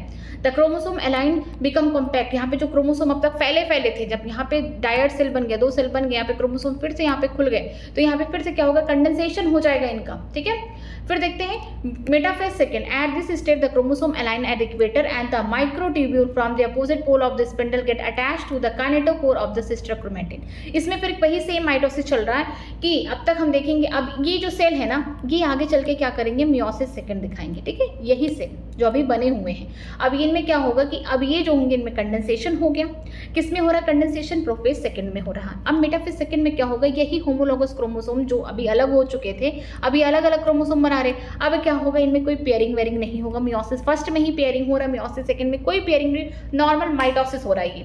अब क्या होगा, यही जो क्रोमोसोम होंगे इक्वेटर पे आ जाएंगे, यहाँ पे देखिए ये वाले, इसमें देखिए ये तो देखिए प्रोफेज सेकंड है। अब मेटाफेज सेकंड में क्या होंगे, ये जो क्रोमोसोम है यहाँ पे कोई पेयरिंग शेयरिंग नहीं है, पहले कभी पेयर थे, कभी जमाने में थे, कभी पेयर कब बोल सकते हैं साइगोटेन में थे, वो खत्म हो चुका है। बस मियोसिस फर्स्ट खत्म, मियोसिस सेकंड शुरू, मतलब कि सेम एज माइटोसिस शुरू हो गया है कि यहाँ पे जो क्रोमोसोम है फिर से इक्वेटर पे एक बार फिर से आएंगे, और यहाँ पे आपको देखने को मिलेगा कि जो सेंट्रोसोम है वो भी डुप्लीकेट एक ही बार हुए थे। कब हुए थे, एस फेज में हुए थे। अब जहाँ पे सेंट्रोसोम 2 बराबर के बोल सकते हैं सिलेंडर शेप के सेंट्रियोल से बने थे 90 डिग्री, अब यहाँ पे सेंट्रियोल भी क्या होंगे, अलग अलग, यहाँ पे अपोजिट पोल पे सिंगल प्रेजेंट है। यहाँ पे आप देखेंगे तो सेंट्रोसोम है, सेंट्रोसोम क्या है, ऑर्गेनल है। 2 सेंट्रियोल अगर 90 डिग्री पे सिलेंडर लाइक स्ट्रक्चर, एक सेंट्रियोल हो गया, दूसरा सिलेंडर लाइक स्ट्रक्चर, ये सेंटर जो 90 डिग्री पे यहाँ पे सिचुएटेड है, इससे हम क्या बोलेंगे, सेंट्रोसोम बोलेंगे। लेकिन अगर एक ही सिलेंडर जैसे स्ट्रक्चर है, एक को हम क्या बोल रहे हैं, सेंट्रियोल बोल रहे हैं, ठीक है, इसको क्या बोलेंगे, सेंट्रियोल। तो यहाँ पे देखेंगे जो मियोसिस सेकंड का बोल सकते हैं प्रोफेज सेकंड में भी यहाँ पे जो सेंट्रियोल है, सेंट्रोसोम नहीं, सेंट्रियोल यहाँ पे क्या है, अलग अलग प्रेजेंट है, ठीक है। मेटाफेज सेकंड में देखेंगे कि जो क्रोमोसोम थे, होमोलॉगस क्रोमोसोम, ठीक है, यहाँ पे कोई भी पेयरिंग शेयरिंग नहीं हो रही है, तो यहाँ पे जो क्रोमोसोम होंगे, यहाँ पे क्या होंगे, जो सेंट्रोमियर जो जोड़ के रख रहा है सिस्टर क्रोमैटिन के, उनके ऊपर क्या है, ये प्रोटीन की बोल सकते हैं, यहाँ पे एक लेयर है जिसको हम क्या बोल रहे हैं, काइनेटोकोर बोल रहे हैं। जो काइनेटोकोर है ये जोड़ के किससे रख रहा है, सेंट्रियोल को रख रहा है, स्पिंडल फाइबर से। अब फिर से दबाव पड़ेगा, अगर मेरा हाथ इसी तरीके से है तो कोई दिक्कत नहीं था पेयरिंग में, लेकिन अब सिंगल है, कोई इधर से मुझे खींच रहा, कोई इधर से खींच रहा, तो कहीं ना कहीं बीच से ही फट जाएगा मेरा हाथ। तो यहाँ पे फिर से वही कहानी स्टार्ट हो जाएगी जैसे माइटोसिस में कि एनाफेज सेकेंड में हम लोग क्या देख रहे हैं कि जो सेंट्रियोल है इधर वाले इधर इसको खींच रहे हैं, इस क्रोमोसोम को, ठीक है, फिर इधर इसको खींच रहे हैं, मीन्स जो सिस्टर क्रोमैटिन है बेचारी इधर वाली इधर जा रही, इधर वाली इधर जा रही, तो दोनों को प्रॉब्लम हो रहा है। इतना खींचतानी हुआ कि इतना हुआ कि जो क्रोमोसोम थे, दो सिस्टर क्रोमैटिन जो भी बेचारी थी वो भी अलग हो गई, कि हम बोल सकते हैं जो क्रोमोसोम के बीच में जो सेंट्रोमियर है, जो दो सिस्टर क्रोमैटिन को जोड़ के रख रहा है, वो क्या हो जाएगा, सेंट्रोमियर। यहाँ पे कहाँ टूट रहा है, एनाफेज सेकेंड में टूट रहा, और यहाँ पे सेपरेट हो जाएंगे दो सिस्टर क्रोमैटिन। पहले क्या हुआ, दो पड़ोसी, दो दोस्त, अच्छे पड़ोसी नहीं बोल सकते, दो एक खानदान के दोस्त अच्छे खासे जो दोस्त थे वो अलग हो गए, मीन्स यहाँ पे बोल सकते जो बाइवेलेंट थे, जो एक जैसे दिखने वाले दोस्त थे, पहले दोस्ती की क्रॉसिंग ओवर हुआ, एक जैसे दिखने वाले थे वो अलग हो चुके हैं। कब, एनाफेज फर्स्ट में। वहाँ पे सेंट्रोमियर नहीं टूटा था, वहाँ पे क्या हुए थे, क्रोमोसोम अलग हो गए थे। लेकिन यहाँ पे क्या हो जाएगा, अब देखते हैं आगे, यहाँ पे देखते हैं, यहाँ पे जो सेंट्रोमियर है ये क्या हो जाएंगे, टूट जाएंगे, क्योंकि यहाँ पे कोई पेयरिंग नहीं हो रहा, कुछ भी नहीं हो रहा, तो यहाँ पे एनाफेज जो सेकंड है यहाँ पे क्या होंगे, सेंट्रोमियर टूट जाएंगे। अब जब क्रोमोसोम के बीच में जो सेंट्रोमियर अगर ये टूट गया तो इसका मतलब दो सिस्टर क्रोमैटिन भी अलग हो गई। तो यहाँ पे देखेंगे कि एक सेंट्रियोल एक सिस्टर क्रोमैटिन का ले गया, ठीक है, दूसरा यहाँ पे सिस्टर क्रोमैटिन आ गया, इस वही सेम हो गया, सेम एज माइटोसिस। फिर आगे टेलोफेज आएगा जिसमें क्या होगा, इनके ऊपर न्यूक्लियर एनवल वगैरह आ जाएंगे, जो भी न्यूक्लियस से फिर से रीअपियर हो जाएगा, और यहाँ पे साइटोकाइनेसिस होकर 4 सेल बन जाएंगे, वो भी हैप्लॉइड। ठीक है, आगे देखते हैं। आगे हम लोग देख रहे हैं एनाफेज में, देखिए ये तो कंप्लीट हो गया। एनाफेज देखते हैं, anaphase second, it begins with the simultaneous splitting. यहाँ पे क्या होगा कि इतना ज़्यादा इक्वेटर पे, जब मेटाफेज के इक्वेटर पे आ गए हैं क्रोमोसोम इस तरीके से, इतना प्रेशर आ गया है कि इधर से भी कोई खींच रहा है, इधर से भी कोई खींच रहा है इस क्रोमोसोम को, इधर से भी कोई खींच रहा है, इधर से भी कोई खींच रहा है, तो इतना खिंचाव आ गया है कि यहाँ पे जो बीच में जो सेंट्रोमियर जोड़ के रख रहे थे दो सिस्टर क्रोमैटिन में क्रोमोसोम को, वो क्या हो गया, वो टूट गया। ठीक है, टूट गया लगातार, ये भी टूट गया, ये भी टूट गया। अब क्या होंगे, जो सेंट्रियोल के पास क्या होंगे, एक सिस्टर क्रोमैटिन इधर चलेगी, ये सिस्टर क्रोमैटिन इधर, इसका सिस्टर क्रोमैटिन यहाँ चलेगी, इस क्रोमोसोम का सिस्टर क्रोमैटिन इधर, मींस अपोजिट पोल पे क्या हो जाएंगे, जो सिस्टर क्रोमैटिन है बट जाएंगे, चले जाएंगे। तो यहाँ पे देखिए, it's begin with the simultaneous splitting of the centromere of the each chromosome, ये टूट गए, which are holding the sister chromatin together. जो सेंट्रोमियर होते हैं वो क्या करते हैं, क्रोमोसोम में दो सिस्टर क्रोमैटिन को पकड़ के रखते हैं, allowing them to move towards the opposite pole of the cell. ये क्या कर रहे हैं, जब टूट गया सेंट्रोमियर तो यहाँ पे जो सिस्टर क्रोमैटिन थे दोनों अपोजिट पोल पे चले गए हैं। By shortening of the microtubule attach to the kinetochore, ये कैसे हो गया, यहाँ पे शॉर्ट हो गया माइक्रोट्यूब्यूल, और यहाँ पे किसकी मदद से, जो काइनेटोकोर है। हम जानते हैं कि एक क्रोमोसोम का मैं स्ट्रक्चर बना रही हूँ, देखिए ये है क्रोमोसोम का एक स्ट्रक्चर इस तरीके से, ठीक है, ये क्रोमोसोम का स्ट्रक्चर है। यहाँ पे बीच में देखिए, ये जो बीच में हम बोल सकते हैं ये कौन है, सेंट्रोमियर है, सेंट्रोमियर है। इसके ऊपर ये जो स्ट्रक्चर है, ये वाला जो स्ट्रक्चर हम बोल सकते हैं, ये इसको देखिए, ये जो कलर वाला स्ट्रक्चर है इसको हम बोल सकते हैं कि ये काइनेटोकोर है। ये क्या है, काइनेटोकोर है, ठीक, ये काइनेटोकोर है। ये क्या कर रहा है, ये अटैच करा रहा है, किससे करा रहा है, स्पिंडल फाइबर जो निकले हुए सेंट्रियोल से उनसे अटैच करा, उनसे जोड़ रहा है। जब बीच से सेंट्रोमियर टूट जाएगा, जब मान लीजिए यहाँ बीच से सेंट्रोमियर टूटा तो एक काइनेटोकोर तो चला जाएगा एक सिस्टर क्रोमैटिन के साथ, एक काइनेटोकोर चला जाएगा सिस्टर क्रोमैटिन के साथ, क्योंकि जो सिस्टर क्रोमैटिन को कौन जोड़ रहा है, हम बोल सकते हैं सेंट्रोसोम से जो भी स्पिंडल फाइबर निकल रहे हैं उनको कौन जोड़ रहा है, ये जो काइनेटोकोर जो प्रेजेंट है यही जोड़ रहा है सिस्टर क्रोमैटिन को, ठीक है, उनसे। तो क्या होगा, जब बीच से सेंट्रोमियर टूट जाएंगे तो एक सिस्टर क्रोमैटिन के साथ एक काइनेटोकोर चला जाएगा और दूसरे सिस्टर क्रोमैटिन के साथ दूसरा काइनेटोकोर चला जाएगा। कहाँ जाएगा, अपोजिट पोल्स पे चले जाएंगे ये, ठीक है। सेम एज माइटोसिस चल रहा है कि हमने देखा एनाफेज फर्स्ट में क्या हो रहा है, सेंट्रोमियर नहीं टूट रहा, वहाँ पे सिर्फ जो बोल सकते हैं होमोलॉगस क्रोमोसोम थे वो क्या हो रहे हैं, जुदा हो रहे हैं। लेकिन एनाफेज सेकंड में आपको देखने को मिलेगा कि यहाँ पे कोई पेयरिंग वेयरिंग नहीं होती, यहाँ पे जो सिस्टर क्रोमैटिन है ये अलग हो जा रहे। क्यों हो रहे हैं, क्योंकि यहाँ पे एक ही क्रोमोसोम है, दोनों तरफ से ही क्या हो रहा है, स्पिंडल फाइबर पकड़ के रखा है काइनेटोकोर। अब क्या हो रहा है, कोई इधर से खींच रहा, कोई इधर से, बीच में जो पकड़ के रखा था दो सिस्टर क्रोमैटिन को, सेंट्रोमियर वही टूट गया। और तो आप देखेंगे अपोजिट पोल पे कौन चला गया, क्रोमैटिन चले गए।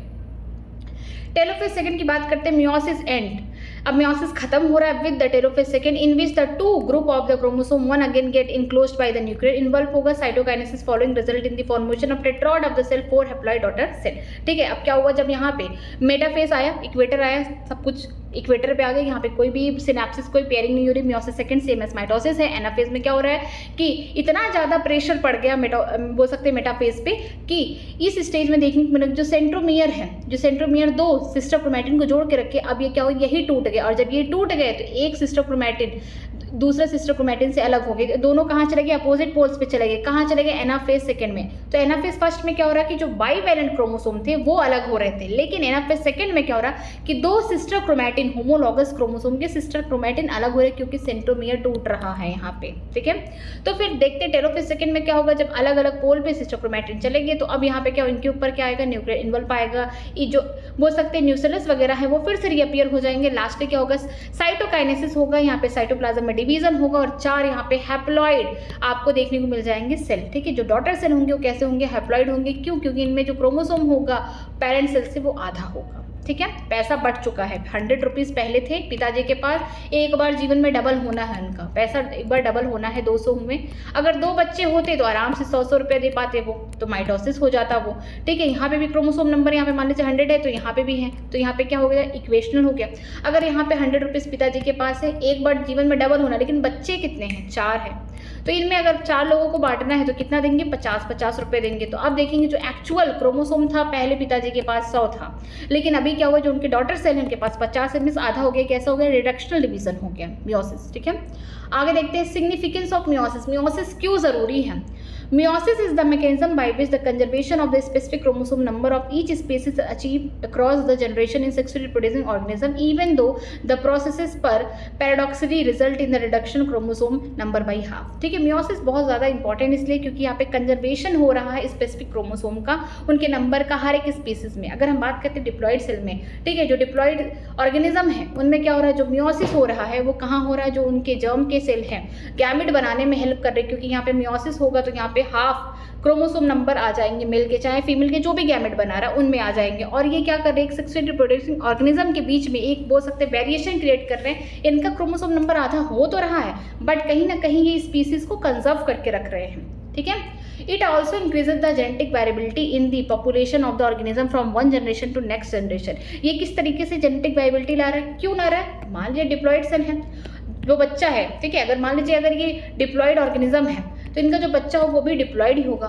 अगर सारे क्रोमोसोम फादर से आ जाते हैं या सारे क्रोमोसोम मदर से आ जाते हैं तो कोई यहाँ पे हम रिकॉम्बिनेशन नहीं देख पाते, यहाँ पे क्रॉसिंग ओवर ये सब कुछ नहीं था, ठीक है। लेकिन अगर यहाँ पे पिताजी के पास 2n था तो यहाँ पे हाफ बोल सकते हैं, हाफ क्रोमोसोम नंबर आ गया, किसमें, इनके गैमेट्स में आ गया, ठीक है। हाफ क्रोमोसोम नंबर, अगर मान लीजिए फीमेल है, फीमेल डिप्लॉइड है, उसने क्या किया, अपने गैमेट को अपना हाफ क्रोमोसोम नंबर दे दिया, लेकिन जब फ्यूजन हुआ तो यहाँ पे फिर से 2n स्ट्रक्चर बन गया, डिप्लॉइड स्टेज बन गया, ठीक है, फिर से जाइगोट बन गया। इसके पास आधा क्रोमोसोम पिताजी से है, आधा क्रोमोसोम माता से है, ठीक है, अपनी मम्मी से उसका मिला है। तो क्या हो जाएगा, यहाँ पे जो बच्चा है उसके अंदर दोनों ही कैरेक्टर आएंगे, पिताजी के भी आएंगे, माताजी के भी कैरेक्टर यहाँ पे आ जाएंगे। तो यहाँ पे क्या हो जाएगा, एक वेरिएशन क्रिएट हो जाएगा। तो ये बोल सकते हैं जेनेटिक वेरिएबिलिटी लाता है ऑर्गेनिज्म की एक जनरेशन से दूसरे जनरेशन तक, ठीक है। Variation are very important for the process of evolution. Variation बहुत ज़्यादा ज़रूरी है क्योंकि इवोल्यूशन में क्या होता है कि धीरे धीरे चीज़ें क्या होती हैं, इवॉल्व होती रहती हैं, चेंजेस लाना ज़रूरी है। अगर मान लीजिए सारे एग्जाम्पल देख लीजिए, अगर मान लीजिए कोई बैक्टीरिया है, ठीक है, उसकी कॉलोनी में सारे एक जैसे, क्योंकि ये तो ये सेक्सुअल रिप्रोडक्शन करे, अगर कल का कुछ हो गया, यहाँ पे एंटीबायोटिक आ गया, इनके पास कोई इसके अगेंस्ट एंटीबायोटिक के अगेंस्ट कोई भी रजिस्टेंट नहीं है, तो सारी बैक्टीरिया मर जाएंगी। लेकिन अगर हम बात करते हैं, अगर इनके पास वेरिएशन आ गया, ठीक है, अगर ये वेरिएशन आ गया कहीं से, इनके पास कोई ऐसा जीन प्रेजेंट है, तो यहाँ पे जो एंटीबायोटिक आएगा उसके अगेंस्ट क्या कर देंगे, रजिस्टेंट कर देंगे। तो इससे क्या होता है कि इवोल्यूशन में हेल्प मिलता है। आगे जो स्पीसीज है, जो अगर हम बात करते हैं जिसमें हमको वेरिएशन देखने को मिलता है, वो ज़्यादा सर्वाइव करती है as compare to asexual reproduction.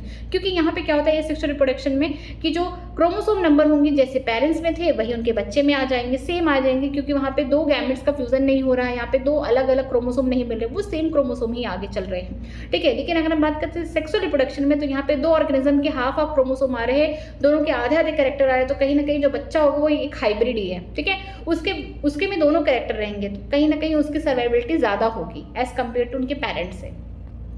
ये चैप्टर एंड हो चुका है, चलिए एक बार समरी पढ़ लेते हैं। According to the cell theory, cell arises from the pre existing cell. ठीक है, सेल थ्योरी ने सबसे पहले स्लेडन एंड स्वान ने दी थी, लेकिन इसको थोड़ा अच्छे से मॉडिफाई किया गया कि बताया गया कि जितने भी ऑर्गेनिज्म हैं वो सेल और सेल के प्रोडक्ट से बने हुए हैं।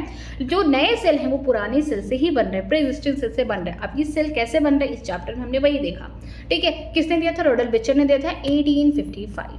ठीक है, उम्र है 55 की, दिल है बचपन का, इससे याद रखिए। The process by which this occur is called cell division. ठीक है, जो नए सेल बन रहे हैं पुराने सेल से, वो कौन से प्रोसेस से बन रहे हैं? सेल डिवीजन से बन रहे हैं। Any sexually reproducing organism start its life cycle from the single cell zygote. कोई भी सेक्सुअल रिप्रोडक्शन करने वाला ऑर्गेनिज्म है, उसकी जिंदगी एक सिंगल सेल से स्टार्ट हुई है। मतलब कि मेल है, फीमेल है, इन्होंने डिप्लॉइड इनकी बॉडी है, इन्होंने गैमेट बनाए मियोसिस करके, हैप्लॉइड। ठीक है, आगे फ्यूजन हो गया। ठीक है, कॉपुलेशन हुआ, फ्यूजन हो गया, अब आगे चल के डिप्लॉइड स्टेज आ गया, बोल सकते हैं जाइगोट बन गया। अब जाइगोट से ही आगे एम्ब्रियो वगैरह बनेंगे पूरा, और आगे से फिर से एक फीटस बनेगा, एक पूरी इंडिविजुअल की बॉडी तैयार हो रही। तो आप देखेंगे कि एक छोटी सी जान कहाँ से, छोटी सी नन्ही सी जान कहाँ से आ रही है? तब यहाँ पे डिप्लॉइड सेल है, या बोल सकते हैं कि जो जाइगोट एक सिंगल सेल से एक बड़ा ऑर्गेनिज्म की बॉडी बन रही है।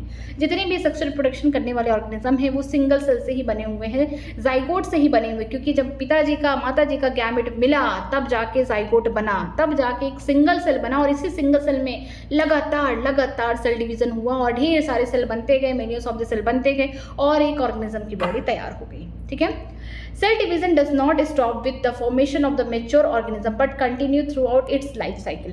जो सेल डिवीजन है, ऐसा नहीं कि एक बार सेल डिवीजन हुआ तो फिर रुक गया, आराम कर लेते, नहीं। सेल डिवीजन कभी भी नहीं रुकता है, चाहे एक ऑर्गेनिज्म की पूरी बॉडी बन गई। अगर हम बात करते हैं हाथी की शरीर बहुत भारी है, पूरा स्ट्रक्चर उसका बड़ा है, तो क्या उसमें सेल डिवीजन होना बंद हो गया? शरीर बड़ी हो गई? नहीं, मैच्योर होने के बाद भी क्या होता है? कंटिन्यूअसली सेल डिवीजन होता रहता है।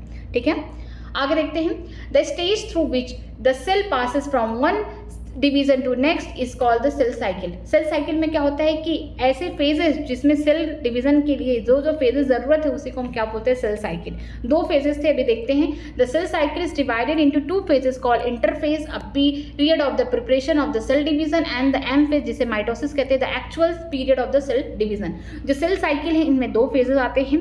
ठीक है, पहला क्या होगा? प्रिपरेटरी फेज होगा, जहाँ पे प्रिपरेशन चल रही है, पूरा काम धाम चल रहा है यहाँ पे। ठीक है, इंटरफेज है जिसे हम रेस्टिंग फेज कहते हैं, जहाँ पे प्रिपरेशन हो रहा है सेल डिवीजन के लिए, पूरी तैयारियां चल रही हैं। फिर दूसरा फेज कौन है? एम फेज है, माइटोसिस बोलते हैं, जहाँ पे एक्चुअल सेल डिवीजन हो रहा है। सारी तैयारी हो चुकी है। कहाँ? इंटरफेज में, जो देखने में लग रहा है कि सेल अभी आराम कर रहा है, रेस्टिंग फेज में, लेकिन नहीं, वो तो तैयारी कर रहा है। एक्चुअल सेल डिवीजन जो होगा वो थोड़े समय में ही हो जाएगा, क्योंकि पूरी तैयारी तो करके रख दिया गया है। ठीक है, इंटरफेज इज फर्दर सब divided into G1 S G2 phase. अगर हम बात करते हैं इंटरफेज की, तो ये सबसे ज़्यादा, अगर हम ह्यूमन सेल की बात करते हैं तो यहाँ पे क्या होता है? हर 24 आवर में एक सेल से 2 सेल बनते हैं। मीन्स एक पेरेंट सेल से हम बोल सकते हैं 2 डॉटर सेल बन रहे हैं। इसी तरीके से हर 24 घंटे में जो एक सेल, हमारे बॉडी में तो बिलियंस ऑफ द सेल हैं, हम तो एक ही सेल की बात करें, 1 से 2 बन रहे, तो बिलियन ऑफ द सेल कितने जल्दी होते होंगे? डबल। ठीक है, लेकिन 24 घंटे में बस एक बार होता है। लेकिन अगर यही सेल डिवीजन कंटिन्यूअसली होता जाए तो इसका मतलब उस इंसान को कैंसर है, ट्यूमर है। ठीक है, तो इसमें क्या होता है कि जो इंटरफेज है उसमें देखने को मिलता है G1 S G2 फेज। अगर हम बात करते हैं ह्यूमन सेल की, तो ह्यूमन सेल में क्या होता है कि 24 आवर्स में जब सेल यहाँ पे डिवाइड कर रहे हैं, तो जो 23 आवर्स है उससे ज़्यादा 95% जो पीरियड है या जो फेज है वो ज़्यादा टाइम कहाँ यूटिलाइज हो रहा है? वो इंटरफेज में हो रहा है, तैयारी में हो रहा है, जिसका 3 फेज है। देखिए कौन है? G1 है, S है, G2 फेज। आप देखते हैं एक फेज में। G1 phase is the period when the cell grow and carry out normal metabolism. जो G1 फेज है यहाँ पे सेल ग्रो करेगा, मींस साइटोप्लाज्म बढ़ता जाएगा और यहाँ पे नॉर्मली क्या होगा? सारे मेटाबॉलिज्म होते रहेंगे। Most of the organelle duplicate also during this phase. Very important line, ये टेक्स्ट में नहीं दिया है, सामने में दिया है कि मोस्ट ऑफ द जो सेल ऑर्गेनल्स हैं वो भी डबल होते जा रहे हैं। कब होंगे? G1 फेज में होंगे। एस फेज की बात करते हैं, बहुत ज़्यादा स्पेसिफिक फेज है ये। S phase mark the phase of the DNA replication and the chromosome duplication। जो S phase होता है यहाँ पे DNA का अमाउंट डबल होता है। अमाउंट डबल होने के लिए क्या होगा? रेप्लिकेशन होगा, और जो क्रोमोसोम नंबर होंगे वो कांस्टेंट होंगे। याद रखिएगा, क्रोमोसोम नंबर कांस्टेंट होंगे लेकिन अमाउंट क्या हो जाएगा? डबल हो जाएगा। ठीक है, क्रोमोसोम क्या होंगे? एक DNA उठा लो, कोई भी DNA उठा लो ह्यूमन का, उसमें क्रोमोसोम कितने हो जाएंगे? 46 होंगे, मीन्स 23 पेयर होंगे। ठीक है, लेकिन अगर हम बात कर रहे हैं कि अमाउंट कितना भी डबल कर लो, एक DNA से 4 DNA बना लो, ढेर सारे DNA में बना रहे हो, 1 से 2 बन रहे हो, 2 से 4 बन रहे हैं, यहाँ पे रेप्लिकेशन हो रहा है, तो क्रोमोसोम नंबर तो क्या है? कांस्टेंट ही है, 23 पेयर ही है यहाँ पे। ठीक, फिर देखते हैं G2 फेज में। G2 phase is the period of the cytoplasmic growth होगा। जो G2 फेज है, चाहे G1 हो, S हो, G2 हो, सब में क्या हो रहा है, सेल का जो साइटोप्लाज्म है बढ़ता है। G1 फेज में क्या होगा, most of the cell organelles क्या होंगे, बढ़ जाएंगे, मेटाबॉलिज्म नॉर्मली चलेगा सब कुछ। S फेज में क्या होगा, अगर एनिमल सेल की बात कर रही हूँ तो जो सेंट्रोसोम है वो डुप्लीकेट करेंगे साइटोप्लाज्म में और न्यूक्लियस के अंदर डीएनए का अमाउंट डबल होगा। ठीक है, अगर हम बात करते हैं G2 फेज में तो यहाँ पे मोस्ट ऑफ द जो प्रोटीन है जिनकी रिक्वायरमेंट है आगे चल के डिवीजन करने में, एक्चुअल सेल डिवीजन, जहाँ M फेज माइटोसिस की बात की, वहाँ के लिए प्रोटीन वगैरह सब बन जाती हैं। फिर देखते हैं अगर ह्यूमन सेल की बात करते हैं 23 आवर्स तो निकल गए, 95% टाइम जो निकल गया किसमें, इंटरफेज में। किसमें निकला, G1 S G2 फेज में निकल गया। लेकिन जो 1 आवर है या बोल सकते हैं लेस देन 5% है, ये क्या है, M फेज है, एक्चुअल सेल डिवीजन होगा। ठीक है, देखिए एक्चुअल सेल डिवीजन में mitosis is also divided into 4 stage, namely prophase, metaphase, anaphase, telophase. जो माइटोसिस है जहाँ पे एक्चुअल सेल डिवीजन हो रहा है, इसमें भी 4 फेजेस हैं। पहला है प्रोफेज है, मेटाफेज है, एनाफेज है, टेलोफेज है।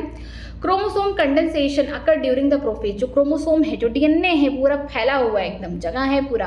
अब क्या उसका कंडेंसेशन हो रहा है, उसको क्या किया जा रहा है, एकदम गुथ के छोटा किया जा रहा है उसके साइज को। ठीक है, कब किया जा रहा है, प्रोफेज में किया जा रहा है। Simultaneously the centriole move to the opposite pole. ठीक है, जो सेंट्रियोल है जो डुप्लीकेट हो चुके थे, कहाँ डुप्लीकेट हुए थे, एस फेज में, वो भी क्या हो रहे हैं, साइटोप्लाज्म में अपोजिट पोल की तरफ भाग रहे हैं। ठीक है, the nuclear involve and the nucleus disappear and the spindle fibre start appearing. ठीक है, माइटोसिस में क्या हो रहा है कि जो पहला फेज है प्रोफेज में, यहाँ पे कंडेंसेशन हो रहा है क्रोमोसोम का। कहाँ हो रहा है कंडेंसेशन, न्यूक्लियस के अंदर। लेकिन अब क्या होगा, यहाँ पे जो न्यूक्लियर के इन्वॉल्व है, जो उनके ऊपर का जो मेम्ब्रेन है वो भी टूटना स्टार्ट हो जाएगा और न्यूक्लियस क्या हो जाएंगे, डिसअपियर हो जाएंगे और स्पिंडल फाइबर यहाँ बनना स्टार्ट हो जाएगा। फिर देखते हैं मेटाफेज में। The metaphase is marked by the alignment of the chromosome at the equatorial plate. यहाँ पे देखने को मिलेगा कि जो क्रोमोसोम होंगे, ठीक है, वो कहाँ पे आ जाएंगे, इक्वेटर पे अरेंज हो जाएंगे। जो सेंट्रोसोम अपोजिट थे, क्योंकि जो हम बोल सकते हैं जो शुरुआत होगा, आपने एनसीईआरटी में ही पढ़ा है, जो पहली लाइन की लिखा गया कि जो इनिशिएशन हुआ, जो शुरुआत हो रहा है मेटाफेज में, कि पूरी तरीके से न्यूक्लियर का इन्वॉल्व खत्म हो चुका है, डिसइंटीग्रेशन हो चुका है, पूरी तरीके से टूट गया है। जो क्रोमोसोम है पूरा बिखर बिखर के साइटोप्लाज्म में घूम रहे हैं। ठीक है, तो क्या होगा, जो सेंट्रोसोम होंगे वहाँ से स्पिंडल फाइबर ढेर सारे निकलेंगे और किसको जोड़ रहे हैं, जो बोल सकते हैं जो काइनेटोकोर है। ठीक है, यहाँ पे सेंट्रोमियर क्या कर रहे हैं, 2 क्रोमोसोम को पकड़ के रखा, उनके ऊपर यहाँ पे प्रोटीनियस लेयर है, इसे काइनेटोकोर बोलते हैं। ये क्या करते हैं, सेंट्रोसोम से जो ढेर सारे स्पिंडल फाइबर निकल रहे हैं उनको जोड़ के रख रहा है। तो यहाँ पे जो क्रोमोसोम है वो स्पिंडल फाइबर से किसकी मदद से जुड़े हैं, काइनेटोकोर की मदद से जुड़े हुए और इक्वेटर पे आके अलाइन हो गए हैं। During anaphase the centromere divided and the chromatin start moving towards the 2 opposite pole. क्या होता है कि जब इतना ज़्यादा दबाव पड़ गया यहाँ पे इक्वेटर में सब आके क्रोमोसोम, तो क्या होगा, जो एनाफेज होगा यहाँ पे जो क्रोमोसोम होंगे इन्हें भी खींचातानी होगी। लास्टली क्या हो जाएगा, जो क्रोमोसोम 2 क्रोमोसोम को जो यहाँ पे बोल सकते हैं जो 2 क्रोमोसोम है बगल बगल में, अगर हम बात करते हैं एक क्रोमोसोम में, तो यहाँ पे एक क्रोमोसोम में जो 2 सिस्टर क्रोमैटिन है उनको जोड़ के कौन रखा है, सेंट्रोमियर रखा। अब ये सेंट्रोमियर टूट जाएगा, जिसकी वजह से क्या होगा कि जो एक काइनेटोकोर होगा, एक सिस्टर क्रोमैटिन को लेकर अपोजिट पोल पे आ जाएगा, दूसरा काइनेटोकोर जो दूसरी सिस्टर क्रोमैटिन थी होमोलोगस क्रोमोसोम का, वो अपोजिट पोल पे चले जाएंगे। तो ऐसे सारे क्रोमोसोम का होगा। ठीक है, इस तरीके से। फिर देखते हैं अब यहाँ पे क्या होगा, एनाफेज में ये कहानी हो गई। Once the chromatin reaches to the 2 poles the chromosomal elongation start and nucleus and the nuclear involve जो मेम्ब्रेन है फिर से रिअपियर हो जाएगा। जैसे क्रोमैटिन सेपरेट हो गए, यहाँ पे जैसे ही सेंट्रोमियर टूटा है ना फेज में, यहाँ पे जो एक क्रोमोसोम था जहाँ पे 2 सिस्टर क्रोमैटिन सेंट्रोमियर से जुड़ी हुई थी, यहाँ पे सेंट्रोमियर टूटा, 2 सिस्टर क्रोमैटिन अलग हो गई क्रोमोसोम से और अपोजिट पोल पे चले गए हैं। अब क्या होगा, उनके ऊपर अपोजिट पोल पे चलेंगे, यहाँ पे अपोजिट पोल पे यहाँ पे उनके ऊपर क्या हो जाएगा, न्यूक्लियर का इन्वॉल्व आ जाएगा। जो ER हो गया या न्यूक्लियस हो गया वो फिर से रिअपियर हो जाएंगे। इस स्टेज को हम क्या बोलते हैं, टेलोफेज बोलते हैं। This stage is called telophase. Nuclear division is followed by the cytoplasmic division इसका साइटोकाइनेसिस। ठीक है, न्यूक्लियस का डिवीजन हो चुका है, टेलोफेज खत्म हो गया, न्यूक्लियस का डिवीजन हो गया है। अगर न्यूक्लियस का डिवीजन हो गया टेलोफेज में, आपको देखने को मिलेगा यहाँ पे 2 डॉटर न्यूक्लियाई एक पेरेंट सेल के में बन चुकी हैं। अब क्या होगा, साइटोकाइनेसिस होगा, बीच से क्या होगा, साइटोप्लाज्म को डिवाइड कर दिया जाएगा एक एक न्यूक्लियस देके, इसे हम क्या बोलेंगे, साइटोकाइनेसिस। लेकिन कुछ में तुरंत साइटोकाइनेसिस नहीं हो पाता, जिसकी वजह से उनके साइटोप्लाज्म में ढेर सारे न्यूक्लियस बन जाते हैं, उसे मल्टी न्यूक्लिएटेड कंडीशन है। जैसे कि जो हम बोल सकते हैं कोकोनट का जो वाटर है एंडोस्पर्म से भरा हुआ है। इसके अलावा टैप्टम हो गया, राइजोपस हो गया, ये सब क्या है, मल्टी न्यूक्लिएटेड स्ट्रक्चर है। फिर देखते हैं mitosis is the equational division in which the chromosome number of the parent is conserve in the daughter cell. Mitosis में क्या हो रहा है, इक्वेशनल डिवीजन है, यहाँ पे जो उतने क्रोमोसोम नंबर थे पेरेंट के पास उतने ही डॉटर के जो 2 सेल बने इनमें डॉटर से उनके पास भी सेम क्रोमोसोम नंबर था। 100 रुपये पिताजी के पास थे, डबल हुए 200 हो गए। अब 200 रुपये बांट रहे अपने 2 बच्चियों में तो 100 ही हुए ना। ओरिजिनली कितना था पिताजी के पास 100 रुपीज़, बच्चों में भी कितना है 100, मतलब कि यहाँ पे जो क्रोमोसोम नंबर थे जो पेरेंट सेल में होंगे वही डॉटर सेल में होंगे, इसीलिए इसे बोला गया इक्वेशनल डिवीजन। ठीक है, अब देखते हैं माइटोसिस के बाद meiosis. In contrast to mitosis, meiosis occur in the diploid cell which are destined to form the gamete. देखिए माइटोसिस क्या हो रहा था कि हैप्लॉइड सेल में भी हो रहा था, डिप्लॉयड सेल में माइटोसिस होगा मिस 2n से। अगर 2n ही बन रहा है तो वो कंडीशन कब होगी, मान लीजिए ह्यूमन रिप्रोडक्शन की बात करती हूँ, जब जाइगोट बन जाएगा तो जाइगोट को एम्ब्रियो बनाना होगा, वहाँ पे क्या होगा, माइटोसिस होगा। ठीक है, जो भी हमारे सोमैटिक सेल हैं, जर्म सेल को छोड़ के, ठीक है, जो हमारे सोमैटिक सेल हैं इनकी रिकवरी होगी, एपिथेलियल का जो सेल है इनमें भी क्या होगा, ये टिश्यू में भी रिपेयर होगा तो माइटोसिस की वजह से होगा। जो हमारा गट है, एलिमेंट्री कैनाल की बात करते हैं, यहाँ पे भी सेल का रिप्लेसमेंट होता है, जो आरबीसी है हमारी बॉडी में उनका भी रिप्लेसमेंट होता है 120 डेज में, तो किसकी वजह से हो रहा है, माइटोसिस में। लेकिन वहाँ पे कुछ जैसे लोअर प्लांट थे, एल्गी हो गया, ब्रायोफाइट्स हो गई, इनकी जो मेन प्लांट बॉडी कैसी हैप्लॉइड है, तो हैप्लॉइड से हैप्लॉइड ही बनाना है तो भी क्या होगा, माइटोसिस हो रहा है। इसके अलावा हम बात करते हैं ड्रोन्स की बात करते हैं, जो कि कौन है, मेल हनी बी है। ठीक है, मेल हनी बी है, उसके पास 16 क्रोमोसोम है, वो भी माइटोसिस करके ही आगे बनाएगा। लेकिन अगर हम बात करते हैं मियोसिस में, तो मियोसिस हमेशा किसमें होगा, जो डिप्लॉयड सेल होंगे, जो 2n होंगे, उनमें क्या होगा, मियोसिस होगा। क्यों होगा, क्योंकि उनको गैमेट्स बनानी है। जितने भी सेक्सुअल रिप्रोड्यूसिंग प्लांट हो, चाहे एनिमल हो, ठीक है, चाहे एंजियोस्पर्म हो गए, चाहे ह्यूमन हो गए, चाहे जो भी एनिमल है जो सेक्सुअल रिप्रोडक्शन करके अपने बच्चे को जन्म देते हैं, उसमें क्या होता है, उनकी बॉडी में अगर डिप्लॉयड सेल है तो वहाँ पे क्या होगा, मियोसिस होगा। किस लिए मियोसिस होगा, ताकि गैमेट बना सके। और सेक्सुअल रिप्रोडक्शन में क्या होता है, 2 गैमेट्स मिलते हैं, मिस पेरेंट्स के जो मेल हैं उनका स्पर्म, जो फीमेल है उनका ओवम आके मिलते हैं और आगे चल के क्या बनाते हैं, डिप्लॉयड स्टेज बनाते हैं, जिसको हम जाइगोट बोलते हैं। और उसी जाइगोट से एक पूरी इंडिविजुअल की बॉडी बनती है। ठीक है, it is called the reductional division since it reduces the chromosome number by half making the gamete. इसे हम रिडक्शनल डिवीजन इसलिए कहते हैं क्योंकि जो एक्चुअल में क्रोमोसोम का जो नंबर था पेरेंट सेल में, उनके डॉटर सेल में क्या हो गए, आधे हो गए। पिताजी के पास 100 रुपये थे, उनको 4 बच्चों में देना था। ठीक है, लेकिन उनकी ज़िंदगी में पैसा एक ही बार डबल होगा, देने से पहले 100 रुपये थे, डबल हुआ 200 हो गए। ठीक है, बिल्कुल खुश पिताजी, लेकिन बच्चों में भी 4 लोगों में बांटना है। अगर यही माइटोसिस होता, 2 ही बच्चे थे तो आराम से 100 दे देते थे, तो क्या होता था, इक्वेशन डिवीजन हो जाता था, वो भी खुश, बच्चे भी खुश कि पिताजी के बराबर हमारे पास पैसे हैं।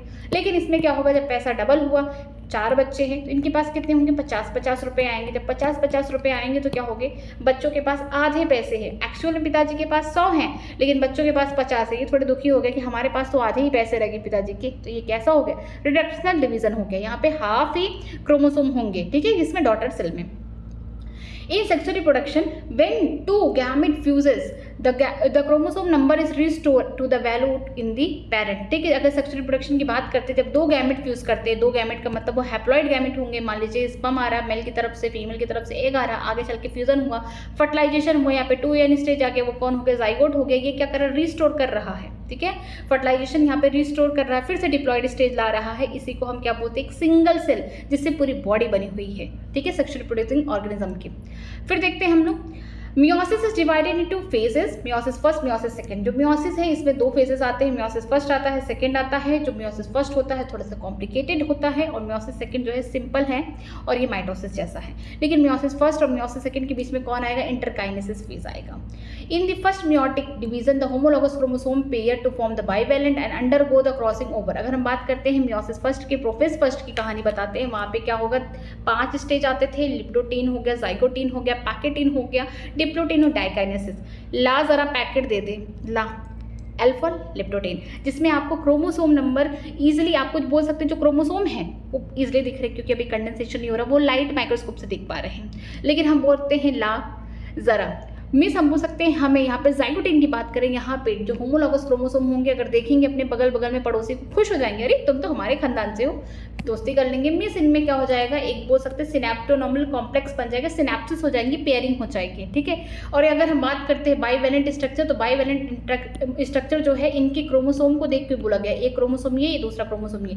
टेट्राड स्ट्रक्चर, इनके जो क्रोमैटिड है उनको देख के बोला गया है, एक क्रोमोसोम में 2 क्रोमैटिन है तो यहाँ पे 4 हो जाएंगे 2 क्रोमोसोम को देखकर। ठीक है, फिर ये तो बन चुका है, कहाँ हो रहा है, जाइगोटीन में। जो पैकेटीन है, पैकेटीन में जो टेट्राड है बाइवेलेंट ईजिली विजिबल होंगे, अच्छे से दिख रहे हैं। और जो होमोलॉगस क्रोमोसोम है, ठीक है, जो बाइवेलेंट के होमोलॉगस क्रोमोसोम है, इनमें क्या होगा आगे चल के देखते हैं। होमोलॉगस क्रोमोसोम के जो एक सिस्टर क्रोमैटिन से दूसरे सिस्टर क्रोमैटिन, होमोलॉगस क्रोमोसोम के बोल सकते हैं नॉन सिस्टर क्रोमैटिन के बीच में यहाँ पे जेनेटिक मटेरियल का एक्सचेंज हो जाएगा। इनका मटेरियल यहाँ चला गया, इनका यहाँ चला गया, किसकी मदद से, रिकॉम्बिनेज एंजाइम की मदद से, जिसकी वजह से क्या होगा, क्रॉसिंग ओवर होगा। और ये कहाँ हो रहा है, पैकेटीन में हो रहा है, ठीक है। फिर डिप्लोटीन में क्या होगा कि जो यहाँ पे बाइवेलेंट स्ट्रक्चर था, अब ये खत्म हो गया, रिश्ता खत्म हो रहा, बस जुड़े कहाँ से, जहाँ पे एक्सचेंज हुआ है, जहाँ से लेन देन हुई है, बस वहीं से जुड़े हैं और दोस्ती खत्म हो चुकी है। और यहाँ पे एक्सेप स्ट्रक्चर बन जाए, जिसे हम कैजमेटा कहते हैं। और जो डिप्लोटीन स्टेज है, कुछ बोल सकते हैं वर्टिब्रेट्स में क्या है, कई महीने तक, कई सालों तक यहीं पे रुका हुआ होता है। फिर हम बात करते हैं, इसके बाद हम देखते हैं डाइकाइनेसिस, ठीक है, लास्ट स्टेज है डिप्लोटीन के बाद डाइकाइनेसिस में हम देखते हैं कि जो एक्स शेप था कैजमेटा, ये भी खत्म हो चुका है, ये भी दूर दूर हो चुके हैं। अब यहाँ पे जो क्रोमोसोम है इनमें कंडेंसेशन हो जाएगा, वही सेम क्या होगा, जो ER होंगे फिर से डिसअपियर हो जाएंगे, जो न्यूक्लियर एनवल्प होंगे वो टूट जाएंगे। फिर हम देखते हैं कि किसमें, मेटाफेज फर्स्ट में देखते हैं, यहाँ पे जो भी बाइवेलेंट क्रोमोसोम थे वो कहाँ पे आ गए, इक्वेटर पे आ गए, लेकिन इनमें भी काइंडोकोर से ये जुड़े हुए हैं, किससे जुड़े हुए हैं, सेंट्रोसोम से जुड़े हुए हैं। एनाफेज फर्स्ट में क्या होगा कि जो बाइवेलेंट वाले क्रोमोसोम है ये अलग होंगे, क्योंकि सेंट्रोमियर नहीं टूटने का चांस है, क्योंकि यहाँ पे दो पड़ोसी साथ साथ हैं, तो दोनों को कोई दिक्कत नहीं। इनके जो बीच के घर वाले हैं, अगर दो पड़ोसी बगल बगल में हैं तो उनके घर वालों को दिक्कत नहीं होगी। अलग होंगे तो पड़ोसी अलग होंगे, पूरे परिवार को लेकर अलग हो रहे हैं, ठीक है। यहाँ पे कोई घर में कोई भेदभाव नहीं हो रहा है, यहाँ पे पड़ोस पड़ोस में दो लोग हैं, उनमें अगर भेदभाव होगा तो पूरा परिवार अलग होगा, इनका परिवार अलग होगा, इनका अलग होगा। तो जो बाइवेलेंट क्रोमोसोम होंगे ये कहाँ चले जाएंगे, दूसरे पोल पे चले जाएंगे ना, फेज में ये दूसरे पोल के पास चले जाएंगे, ठीक है। इनमें सेपरेशन हो रहा है, यहाँ पे सेंट्रोमियर नहीं टूट रहा है। टेलोफेज में क्या होगा, इनके ऊपर फिर से वही न्यूक्लियर एनवल्प आ जाएगा, ER आ जाएगा और फिर से साइटोकाइनेसिस हो जाएगा, दो यहाँ पे सेल बन जाएंगे। फिर देखेंगे मियोसिस सेकेंड, ठीक है, ये सेम एज माइटोसिस है, फिर से वही होगा, कंडेंसेशन हो जाएगा, फिर से ER वगैरह, गोल्गी अपरेटस, ये सब क्या होंगे, खत्म हो जाएंगे, ठीक है। रीअपियर होंगे कब, टेलोफेज में, अभी ये खत्म हो जाएंगे। आपको ये देखने को मिलेगा मेटाफेज में कि जो क्रोमोसोम है, होमोलॉगस क्रोमोसोम यहाँ पे प्रेजेंट है, लेकिन यहाँ पे कोई पेयरिंग नहीं होगी मियोसिस सेकेंड में, ठीक है। जो सेंट्रोसोम थे डुप्लीकेट एक ही बार हुए थे, क्योंकि इंटरकाइनेसिस में कोई डुप्लीकेशन नहीं है, थोड़ा सा ये सांस लेने वाला पीरियड है, ठीक है। ना DNA रेप्लिकेशन हो रहा, ना कोई ऑर्गेनिल्स बन रहे हैं, ना हम बोल सकते हैं सेंट्रोसोम बन रहा, कुछ नहीं बन रहा, बस ये सांस ले रहे हैं। मियोसिस फर्स्ट से मियोसिस सेकेंड तक जाने के लिए एक बार सांस लिया जा रहा है, मीन्स इंटरकाइनेसिस फेज आएगा जो थोड़े समय के लिए होगा, ठीक है। एक सेंट्रियल यहाँ है, दूसरे यहाँ है, ये क्या कर रहे हैं, जो होमोलॉगस क्रोमोसोम है, ठीक है। अब होमोलॉगस क्रोमोसोम को भी तो जोड़ना है, किसकी मदद से, काइंटोकोर की मदद से। काइंटोकोर तो यहाँ भी प्रेजेंट है, क्योंकि यहाँ पे क्या है, सेंट्रोमियर है। अब ये सेंट्रियोल से जोड़ रहा है, ठीक है, स्पेंडल फाइबर की मदद से। फिर से वही प्रेशर जनरेट होगा, एनाफेज सेकेंड आएगा। एनाफेज सेकेंड में क्या होगा, अब यहाँ पे क्रोमोसोम जुड़ा हुआ है, एक क्रोमोसोम जुड़े हुए हैं स्पेंडल फाइबर की मदद से, ठीक है। कहाँ पे, दो अपोजिट जो यहाँ पे सेंट्रियोल है उनसे जुड़ा हुआ। अब प्रेशर होगा तो यहाँ पे क्या होगा, एक क्रोमोसोम में दो सिस्टर क्रोमैटिन है, ठीक है, इनके ऊपर काइनेटोकोर लगा हुआ है, इसी काइनेटोकोर की मदद से कोई इधर खींच रहा है, कोई इधर खींच रहा है, ठीक है, सेंट्रियोल। यहाँ पे क्या होगा, जो सेंट्रोमियर होगा वो टूट जाएगा, जिसकी वजह से आप देखेंगे कि क्रोमैटिड सेपरेट हो रहे हैं एनाफेज सेकेंड में। एनाफेज फर्स्ट में क्रोमोसोम अलग हो रहे थे बाइवेलेंट, ठीक है, लेकिन एनाफेज सेकेंड की बात करेंगे हम, यहाँ पे क्रोमैटिन अलग हो रहे हैं। टेलोफेज में क्या होगा, फिर से यहाँ पे एक सेल के अंदर दो डॉटर न्यूक्लियाई तैयार हो जाएंगे, फिर से साइटोकाइनेसिस होगा। अब इस बार क्या हो जाएंगे, 4 सेल बन जाएंगे, क्योंकि एक तो यहाँ है, एक सेल यहाँ हो गया, दूसरा वाला भी सेल तो आगे चल के ये मियोसिस सेकेंड कर रहा है। देखिए एक बार स्ट्रक्चर में, ये देखिए पहला ये था, ठीक है, इसमें क्या हुआ, फर्स्ट मियोसिस हुआ तो 2 सेल बन गए। अब यहाँ पे एक ही सेल की कहानी यहाँ देख रहे हैं, तो यहाँ पे क्या हुआ, 1 से 2 बन रहा है, फिर दूसरा वाला भी तो मियोसिस सेकेंड कर रहा है, तो अल्टीमेटली क्या होंगे, 4 हैप्लॉइड यहाँ पे सेल देखने को मिल जाएंगे। तो चलिए यहाँ आगे देखते हैं, आगे क्या दिया गया, this is follow by the anaphase first in which the homologous chromosome move to the opposite pole with their chromatin, ठीक है। यहाँ एनाफेज फर्स्ट में क्या होगा कि जो होमोलॉगस क्रोमोसोम होंगे, जो बाइवेलेंट होंगे, वो सेपरेट हो जाएंगे और अपोजिट पोल पे चले जाएंगे। किसकी मदद से, काइनेटोकोर ही तो जोड़ के रखा, किससे, सेंट्रोसोम से जोड़ के रखा, स्पेंडल फाइबर की मदद से। Each pole receive half the chromosome number of the parent cell, जो हर पोल पे, मतलब अपोजिट पोल पे क्या हो रहा है कि जो क्रोमोसोम नंबर होंगे आधा होंगे पेरेंट के। In telophase first the nuclear membrane and nucleus reappear, ठीक है, जो टेलोफेज फर्स्ट है यहाँ पे क्या होगा, न्यूक्लियर मेम्ब्रेन फिर से आ जाएंगे, जो न्यूक्लियस रीअपियर जो खत्म हुआ था डिसअपियर, अब फिर से रीअपियर हो जाएगा, ठीक है। Meiosis second is similar as mitosis, ये फिर माइटोसिस के जैसा है मियोसिस। यहाँ पे ड्यूरिंग, अब केवल क्या अलग है देखिए during anaphase second the sister chromatin separate. यहाँ पे जो एनाफेज फर्स्ट में यहाँ पे बाइवेलेंट जो होमोलॉगस क्रोमोसोम थे वो सेपरेट हो रहे थे, लेकिन मियोसिस सेकेंड के एनाफेज सेकेंड में देखने को मिला जो सिस्टर क्रोमैटिन है ये जुदा हो रहा है। मीन्स यहाँ पे सेंट्रोमियर कहाँ टूट रहा है? अगर आपसे डायरेक्टली पूछा जाए मियोसिस में कब सेंट्रोमियर टूट रहा है, एनाफेज फर्स्ट में, सेकेंड में कब टूट रहा है, तो हम बोल सकते हैं सेंट्रोमियर जो है वो एनाफेज सेकेंड में टूट रहा है मियोसिस सेकेंड के, क्योंकि यहाँ पे क्या हो रहा है, एक ही क्रोमोसोम में यहाँ पे पेयरिंग नहीं हो रही है और यहाँ पे काइंटोकोर अपोजिट वाला यहाँ सेंट्रियोल खींच रहा है स्पिंडल फाइबर से, अपोजिट वाला यहाँ खींच रहा है। ठीक है, जब कब खींच रहा है? जब इक्वेटर पे मेटाफेसिक प्लेट बन गया उस समय। ठीक है, अब यहाँ पे ये वाला खींचा जा रहा है, ये भी खींचा जा रहा है सिस्टर क्रोमैटिन, तो यहाँ पे ज़्यादा जोर जबरदस्ती हो रही है, तो यहाँ पे जो सेंट्रोमियर ये टूट जाएगा, तो एक पोल पे एक सिस्टर क्रोमैटिन काइंटोकोर के साथ चला गया, दूसरे पोल पे एक सिस्टर क्रोमैटिन काइंटोकोर के साथ चला गया। तो बोल सकते हैं कि एनाफेज सेकेंड में यहाँ पे सिस्टर क्रोमैटिन सेपरेट हो जाते हैं। Thus at the end of meiosis 4 haploid cell are form, इसीलिए आखिरी में आप देखेंगे 4 हैप्लॉइड सेल बन रहे हैं। एक बार माइटोसिस में एक बार देखते हैं। देखिए माइटोसिस में क्या हो रहा था कि एक सेल से, एक ही सेल था, यहाँ पे एक ही सेल है, इसमें चेंजेस हो रहे हैं, लास्टली क्या हो रहा है 2 सेल बन जाएंगे, यहाँ से क्लीवेज हो जाएगा। लेकिन अगर हम लोग मियोसिस फर्स्ट की बात करते हैं, यहाँ पे भी एक ही सेल है। ठीक है, मेटाफेज में, क्योंकि यहाँ पे प्रोफेज में क्या हो रहा है, सिनेप्सिस हो रहा है, पेयरिंग हो रहा है, यहाँ पे बाइवेलेंट बन रहे हैं, जिसकी वजह से जो मेटाफेज बोल सकते हैं फर्स्ट है, इसमें क्या है, जो बाइवेलेंट क्रोमोसोम है, जो अपने पड़ोस वाले क्रोमोसोम, एक जैसे दिखने वाले क्रोमोसोम है, इनमें क्या हो रहा है, जो मेटाफेसिक प्लेट बन रहा है, यहाँ पे पेयरिंग के फॉर्म में बन रहा है, पेयर्स के फॉर्म में बन रहा है, क्योंकि यहाँ पे सिनेप्सिस होता है, इस वजह से पेयर बन जा रहा है यहाँ पे।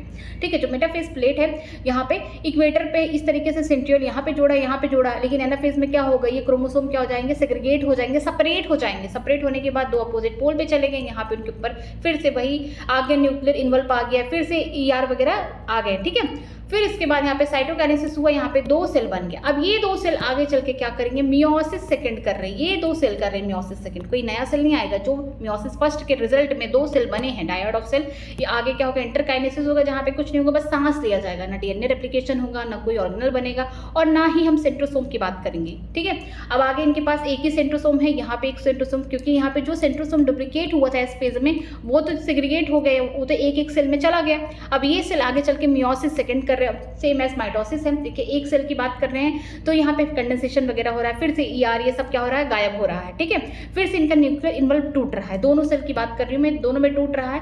फिर देख रहे हैं कि यहाँ पे जो क्रोमोसोम है, ठीक है, होमोलॉगस क्रोमोसोम यहाँ पे भी है, यहाँ पे भी है। अब ये क्या है, अलग अलग सेल में हो गए, क्योंकि ये बढ़ चुके थे। ठीक है, अब इनकी जो डॉटर सेल, जो यहाँ पे 2 डॉटर सेल बने थे, उनमें क्या हो रहा है, मियोसिस सेकंड हो रहा है। तो ये क्या हो रहे हैं कि इक्वेटर पे फिर से ये अरेंज हो रहे हैं इस तरीके से। यहाँ पे जो सेंट्रियोल है वो क्या कर रहा है, स्पिंडल फाइबर बना रहा, और जो क्रोमोसोम है किसकी मदद से जुड़े हुए हैं, काइंटोकोर की मदद से जुड़े हुए हैं इक्वेटर पे। अब 2 क्रोमोसोम यहाँ पे जब तक पेयरिंग में थे, तो वहाँ पे एनाफेज में फर्स्ट में वहाँ पे क्रोमोसोम सेग्रीगेट हो रहे थे, लेकिन अगर हम बात करते हैं मेटाफेज सेकंड में, तो यहाँ पे सिंगल यहाँ पे कोई पेयरिंग नहीं, यहाँ पे सिंगल क्रोमोसोम है। तो यहाँ पे क्या होगा, इधर से भी एक क्रोमैटिन को खींचा जाएगा, इधर से भी खींचा जाएगा, इधर से भी खींचा जाएगा, इधर से, जिसकी वजह से ज़्यादा खिंचाव की वजह से क्या होगा कि जो एक क्रोमोसोम है उसके जो सेंट्रोमियर है वो टूट जाएंगे, जिसकी वजह से हाफ क्रोमैटिन एक पोल पे चला जाएगा, मिस एक हाफ जो क्रोमैटिन इधर चला जाएगा, क्योंकि 2 क्रोमैटिन है, एक क्रोमैटिन अपोजिट पोल पे, दूसरा इस पोल पे आ जाएगा, दोनों में यही होगा। फिर से क्या होगा, टेलोफेज आ जाएगा, फिर से सारी चीज़ें दोबारा से जो डिसअपियर हुए थे वो फिर से रीअपियर हो जाएंगे, और फिर से साइटोकाइनेसिस होके यहाँ पे इनका 2 सेल बन गया, फिर इनका एक 2 सेल बन गया। तो अल्टीमेटली एक पेरेंट सेल से यहाँ पे 4 मियोसिस में 4 हैप्लॉइड सेल बन चुके हैं। ठीक है, और ये बहुत ज़्यादा इंपॉर्टेंट है मियोसिस, इसलिए इंपॉर्टेंट है क्योंकि ये क्या करता है, जेनेटिक वेरिएबिलिटी लाता है। जो सेक्सुअल रिप्रोड्यूसिंग ऑर्गेनिज्म है, डिप्लॉयड ऑर्गेनिज्म है, जिन्हें सेक्सुअल रिप्रोडक्शन कर रहे हैं, फादर से भी हैप्लॉइड जो स्पर्म आते हैं वो हैप्लॉइड होते हैं, आधा क्रोमोसोम आता है, 23 आता है इसमें। और हम बात करते हैं 23 किस में आता है, जो फीमेल है उनके एग है, या फिर बोल सकते हैं सेकेंडरी साइड या ओवम है, उनमें आता है हाफ क्रोमोसोम। तो जिसकी वजह से आगे फर्टिलाइजेशन होगा तो फिर 2n आ जाएगा। आधा क्रोमोसोम कहाँ से आएगा, फादर से, आधा मदर से आएगा। तो दोनों के ही क्रोमोसोम मिल के 46 कॉम्बिनेशन बनाते हैं, डिप्लॉयड स्टेज बनाते हैं, जाइगोट बनाते हैं, और एक इंडिविजुअल की बॉडी बनती है। बोल सकते हैं वो हाइब्रिड है, तो इनकी वाइबिलिटी बोल सकते हैं सर्वाइबिलिटी ज़्यादा है। ठीक है, ये इनमें हमको वेरिएशन देखने को मिल रहा है, जो कि वेरिएशन बहुत इंपॉर्टेंट है इवोल्यूशन के लिए। ये चैप्टर पूरा खत्म हो चुका है। कल हम लोग जितने भी क्वेश्चन अब तक PYQ में आ चुके हैं इस चैप्टर से उसे कंप्लीट करेंगे। अगर किसी भी लाइन में आपको डाउट है, कहीं पे भी डाउट है, तो मुझसे कमेंट सेक्शन में आप पूछ सकते हैं, मैं उसका रिप्लाई करूंगी। अगर वीडियो अच्छी लग रही है तो प्लीज़ वीडियो को लाइक करिए, हो सके अपने फ्रेंड को भी शेयर करिए। कोई भी डाउट है तो मुझसे कमेंट सेक्शन में ज़रूर पूछिए, मैं उसका ज़रूर रिप्लाई करूँगी। ठीक है, आज की क्लास यहीं तक। Thank you very much.